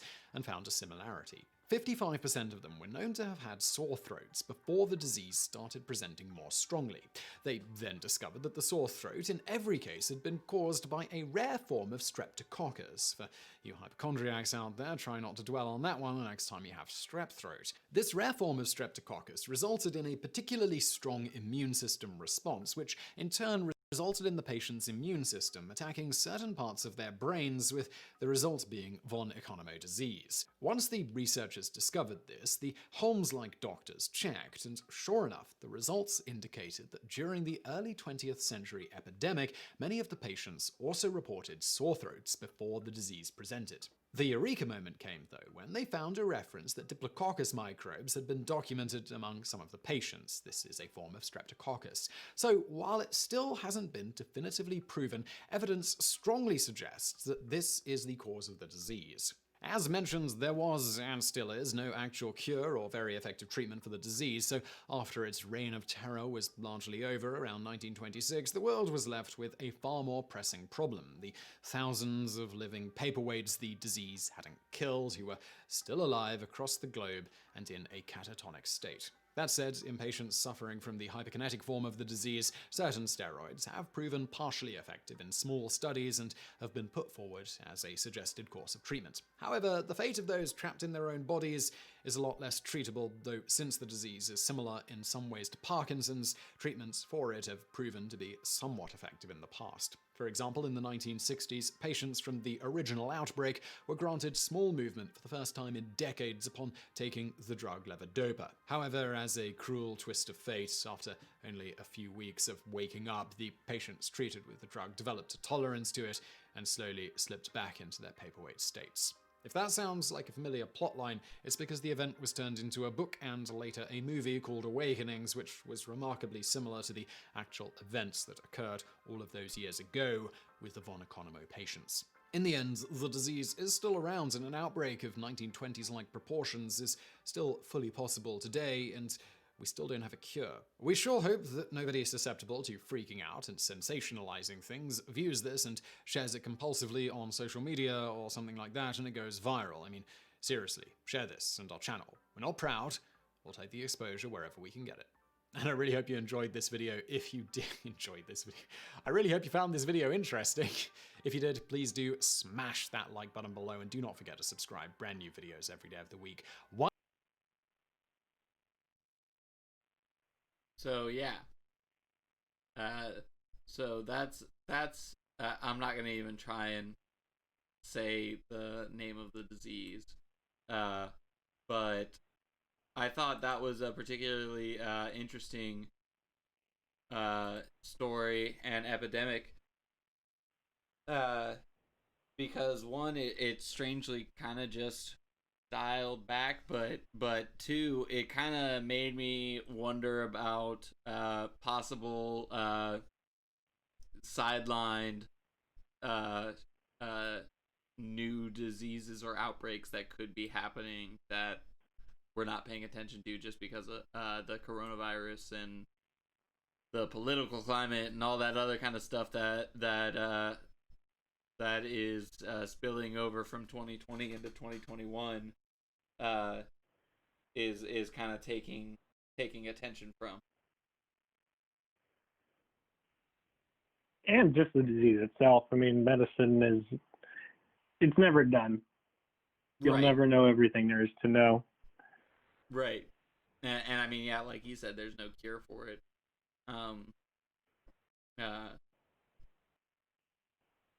But yeah, the article says basically the same thing that he did is the kind of strep throat and all that kind of fun stuff. So that is the mysterious disease that if you like, I can quickly cover the Mad Gasser and or the Battle of Los Angeles before we watch the last one. Yeah, please go for it. Okay, so the Mad Gasser, basically a woman and her 3-year-old daughter smelled a sweet odor in their home and the mother became paralyzed. But and then her husband spotted a prowler outside the house, and their story was reported in the news, and the newspaper implied that more attacks could follow. And after they did that, of course, all these people came forward and had the same story that, they were basically knocked out, but they noticed somebody outside the house. And long story short, they never caught anybody, and they really believe that it probably never happened. It was a case of people reading about something in the newspaper and convincing themselves that it was happening to them. It reminds me of, if you're a kid and you tell a fake story in an attempt to trap your friends into saying they know what you're talking about. Any thoughts on the matter, Emerald? Right. Well, I think it's more of a placebo effect. Like, I think a friend agreeing to know what you're talking about might be more of a social thing, but I feel like this was more of people actually can like. I think the comparison would be more like bringing your friend over and telling him it's a beer when really it's an NA beer or something like that, and then they actually think they get drunk. They're not exactly lying, but they might actually believe what's happening to them. Right, and to keep it like in the medical field, I think it's also a case of hypochondria, of when you hear about something that could be wrong and you get convinced that you have it. Right, exactly. Yeah. So they're not lying, like you said. They're not lying. They believe an untruth. Exactly, and they've allowed their minds to they've allowed their bodies to convince their mind of something that's not actually there.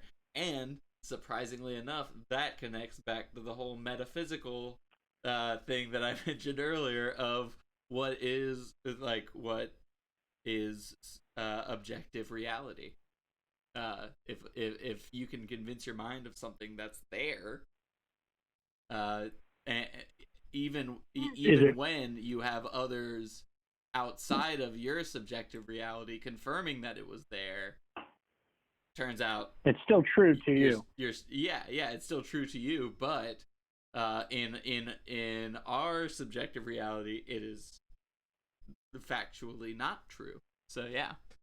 Anyway, we'll save the metaphysical stuff for the Thoughtful Thursdays.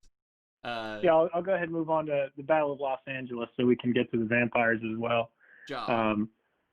So take it back to 1940. By the way, the Mad Gasser, that happened in the 40s.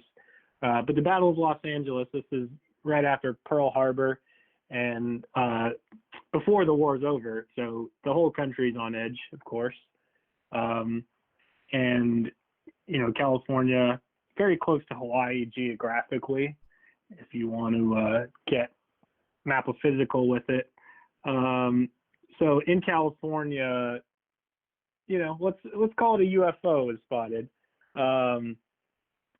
And basically, the city orders a citywide blackout because they catch something on the radar. So, you can imagine if you're in that city, it's pretty scary already. And, the military just shoots ammunition into the air, trying to hit, I don't know what. And after they fire, they don't see anything. And nothing happened other than the military firing at windmills a la Don Quixote. Right. The article says it was probably a weather balloon or something like that.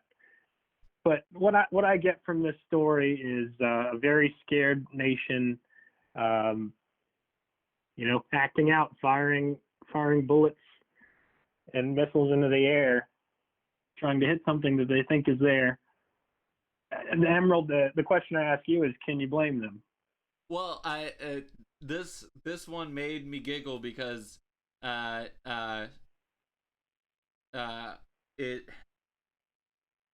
trying to remember how the joke goes.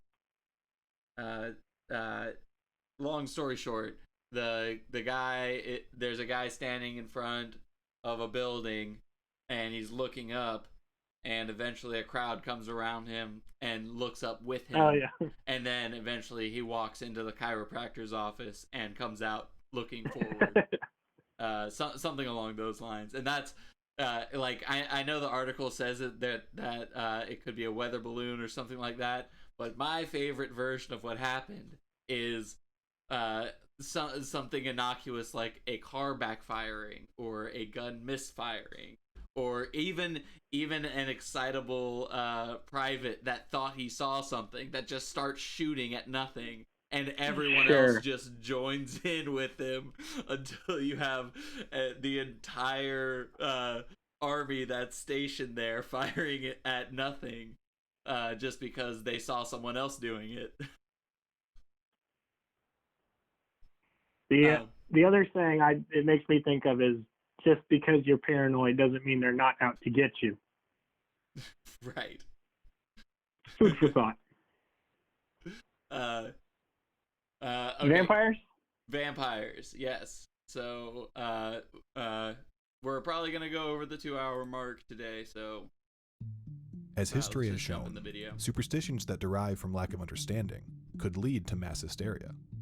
And roughly 200 years after the infamous Salem witch trials broke out, another New England supernatural panic would arise. Only this time, it involved vampires.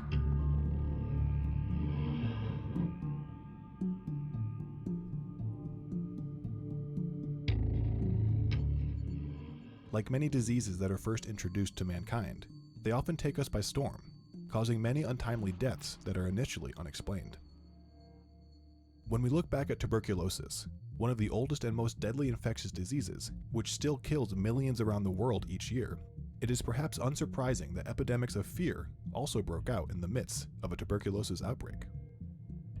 And long before science and medicine reached their current advancements, some of the characteristics of tuberculosis symptoms became associated with superstitions relating to vampires. While the existence of vampires remains debatable to some, tuberculosis, however, is undeniable. This ravaging disease, also known as consumption, led many to their graves, and then were thought to have brought some, well, back out of them. The New England lore and legend that the dead may have been feasting off the living from beyond the grave likely stemmed from a German belief of the Nachseher, a vampire-like creature that lived off the flesh and blood of humans after their death. In the United States, this ideology likely immigrated to the New World in the 1700s, along with the German soldiers who were brought in to fight in the Revolutionary War, as well as later by Slavic immigrants. During the war, Hessian German doctors employed a practice that involved exhumation, which was later part of the process for uncovering vampires, but there were also some rituals seemingly influenced by traditional Romanian practices, which would later be used as means for curing the impending vampire panic. The panic mostly affected poor and rural New England communities, spreading throughout the entire region. The earliest known reference to the vampire panic in the United States is believed to be published in a harsh letter to the editor of the Connecticut Current and Weekly Intelligencer in June 1784. After watching the bodies of several children be disinterred as the doctor ordered, Councilman Moses Holmes of Willington wrote a letter to warn the community to be wary of a certain quack doctor, a foreigner, who was advising people to dig up and burn dead relatives as a means of stopping consumption. Holmes wrote, "And that the bodies of the dead may rest quiet in their graves without such interruption. I think the public ought to be aware of being led astray by such an imposture." Many observed this practice to be a baffling anachronism during a time period that was, overall, thought to have been of great social and scientific advancement. After an 1854 exhumation, one concerned writer of a small-town Connecticut paper spoke of the scandal, saying, "We seem to have been transported back to the darkest of unreasoning ignorance and blind superstition, instead of living in the 19th century, and in a state calling itself enlightened and Christian." A characteristic of tuberculosis is deterioration of the body. Often victims would become emaciated, to the point of seemingly being consumed by an unknown force, slowly and painfully wasting away. Victims endured high fevers and a chronic, hacking, bloody cough, progressing as if it were draining the victim's blood and life force, sometimes over the course of a few years. One description from the 1700s describes a patient saying, "The emaciated figure strikes one with terror, the forehead covered with drops of sweat, the cheeks painted with a livid crimson, the eyes sunk, the breath offensive, quick, and laborious, and the cough so incessant as to scarce allow the wretched sufferer the time to tell his complaints. At the peak of the New England vampire panics in the 1800s, tuberculosis was considered the leading cause of mortality in the Northeast and was responsible for nearly a quarter of the deaths in the region.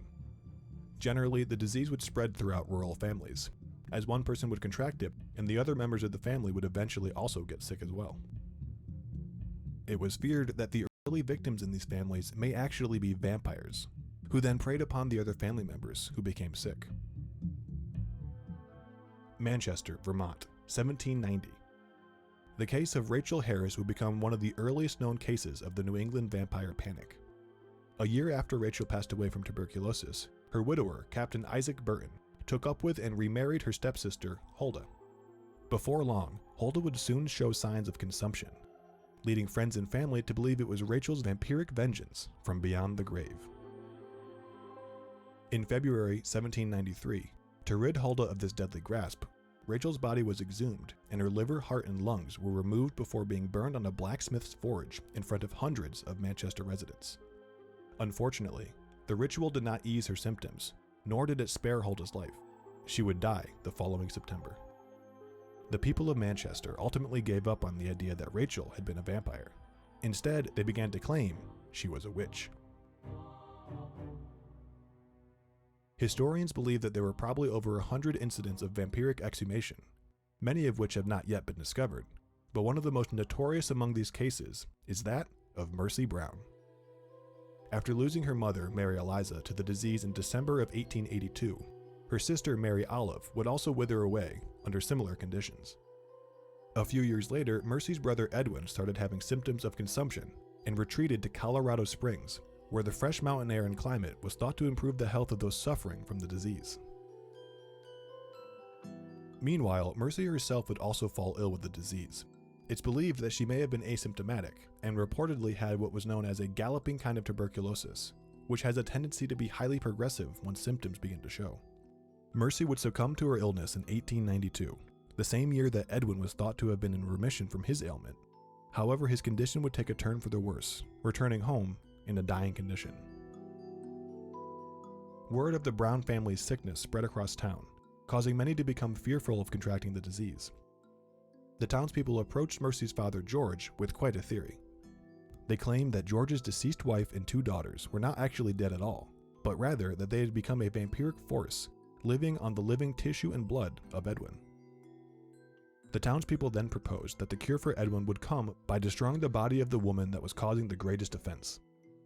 In order to do so, they needed George's permission to exhume the bodies of his perished family members, where their corpses would be checked for fresh blood in their hearts. According to the theory, the one with fresh blood would be destroyed and Edwin would be cured. Whether George bought into this or not, he had wanted to appease his neighbors and rid himself of looming speculations, so he agreed.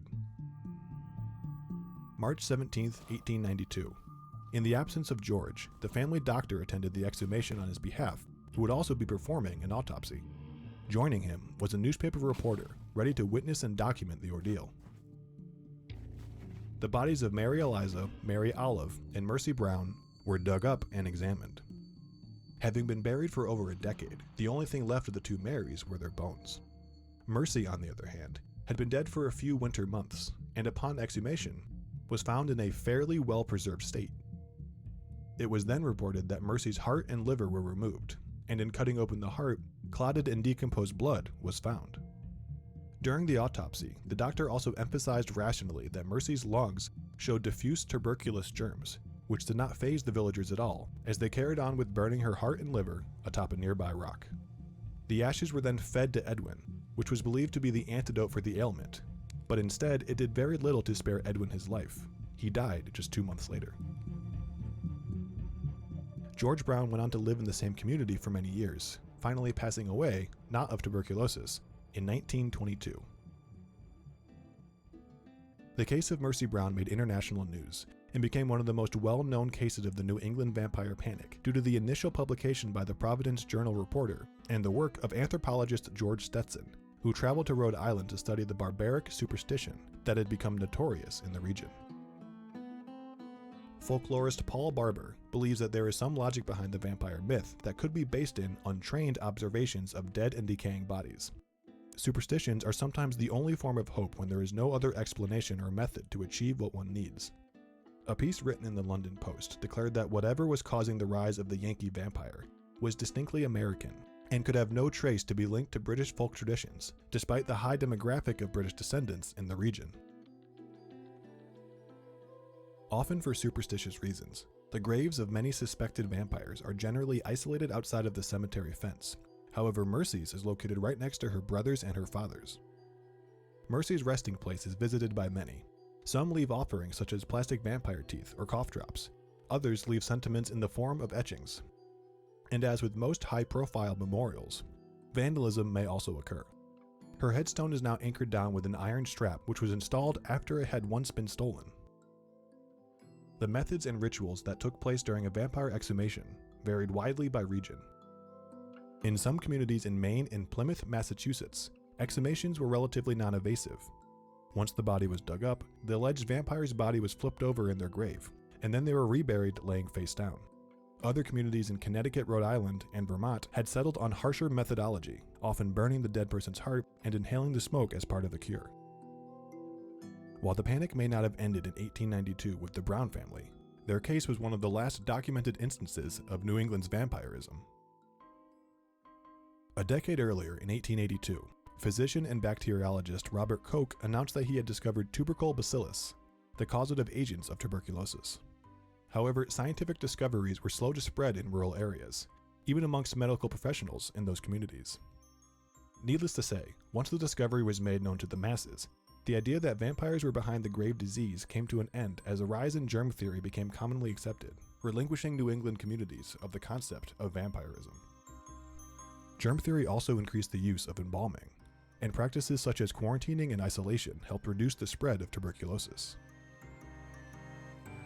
Today, the New England vampire panic serves to remind us how folklore may sometimes become a coping mechanism for things we cannot understand, such as an unknown disease.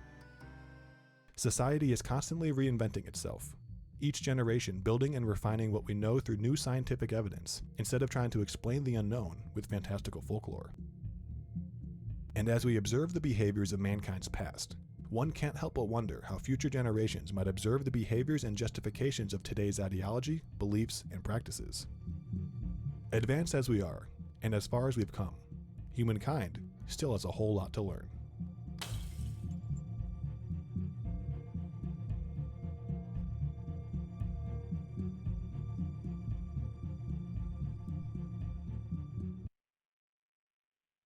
So yeah, the New England vampire panic, the superstition, taking place and filling the role of science, and like they mentioned in the video, this was going on while the idea of germ theory, ironically, was spreading.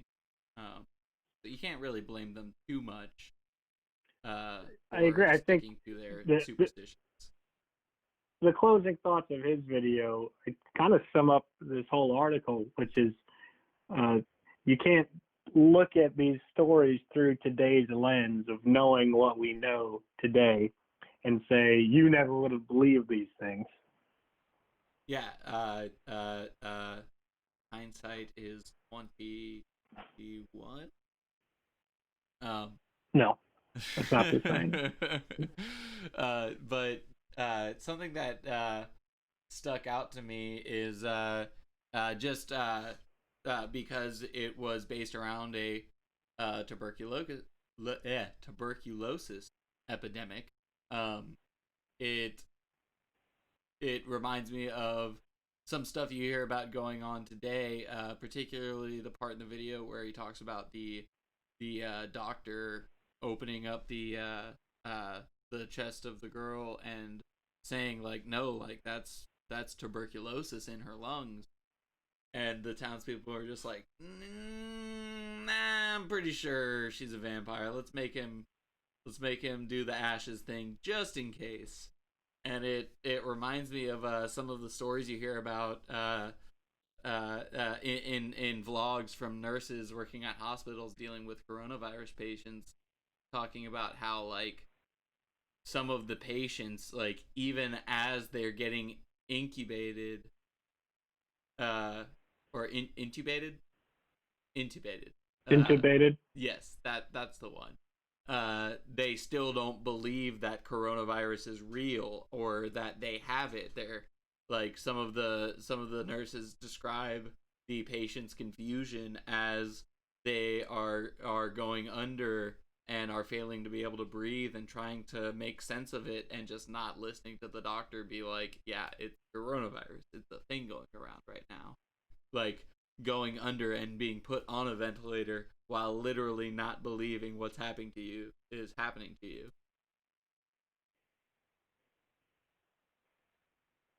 Here's what popped out to me, speaking of the ashes, is that her brother Edwin survived for 2 months after eating not only a person's ashes, but a TB infected person's ashes. Right. Well, that can't be good for you. I thought about that too briefly in the video. You have to assume, since it's ashes, that they would have killed any tuberculosis in there, right? Like it was probably I'm not gonna sanitary, that, but it's definitely more sanitary than eating the raw corpse, you know? Right. But also, on that note of sanitization, and again, they didn't know about germs at the time, or at least it was maybe not in that location. They didn't know about germs.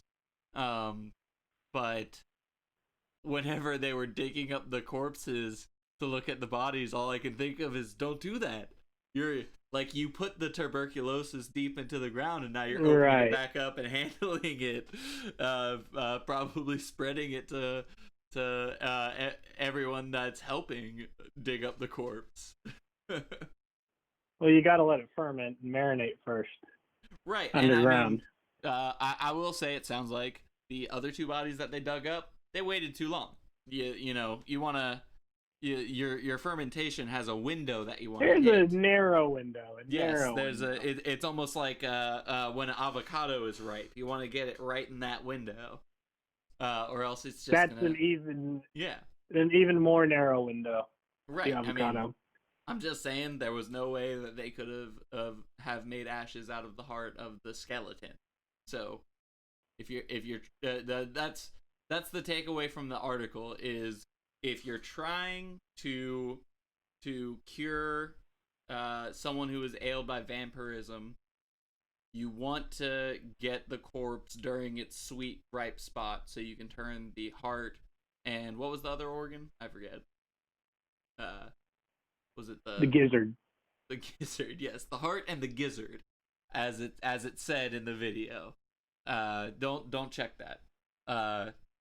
You want it in that ripe spot. You don't want to wait too long. And that's the takeaway from the video. But yeah, so we're going to cap off the stream here. Went on a little longer, but I think it was enjoyable. So this is the first of many weekend deep dives. And in the future, Saturday again is going to be kind of a revolving theme. It's going to do a once a month kind of theme. I will introduce those as they roll out and as I think of them. But we are off tomorrow, and then Monday from 5 to 7 is going to be the first installment of Music Monday series. So if that sounds interesting to you, if you love music, if you like talking about music, discovering new music, all of that kind of fun stuff, check out Music Monday at 5 on Monday. Benjo, anything else you would like to leave the folks at home with? Pleasure. Thank you for having me. Thank you for being the first guest on the Emerald Crusader channel. First appearance of many, depending on the response. Honestly, we'll see what the response is, and if people don't like you, then you're not coming back. But I'm sure they'll like you just fine. I'm sure that yeah. I can see you on stream. I can see that you're making a face that doesn't match the words you're saying. Doesn't make that. I'm watching the stream. Come on. You're totally going to be invited back. And yeah, everyone had a great time. And I think everyone found this stream very enjoyable and can't wait for the next time you come.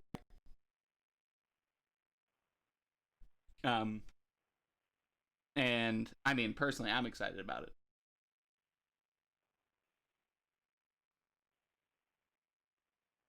Thoughts? Well, now that that's done.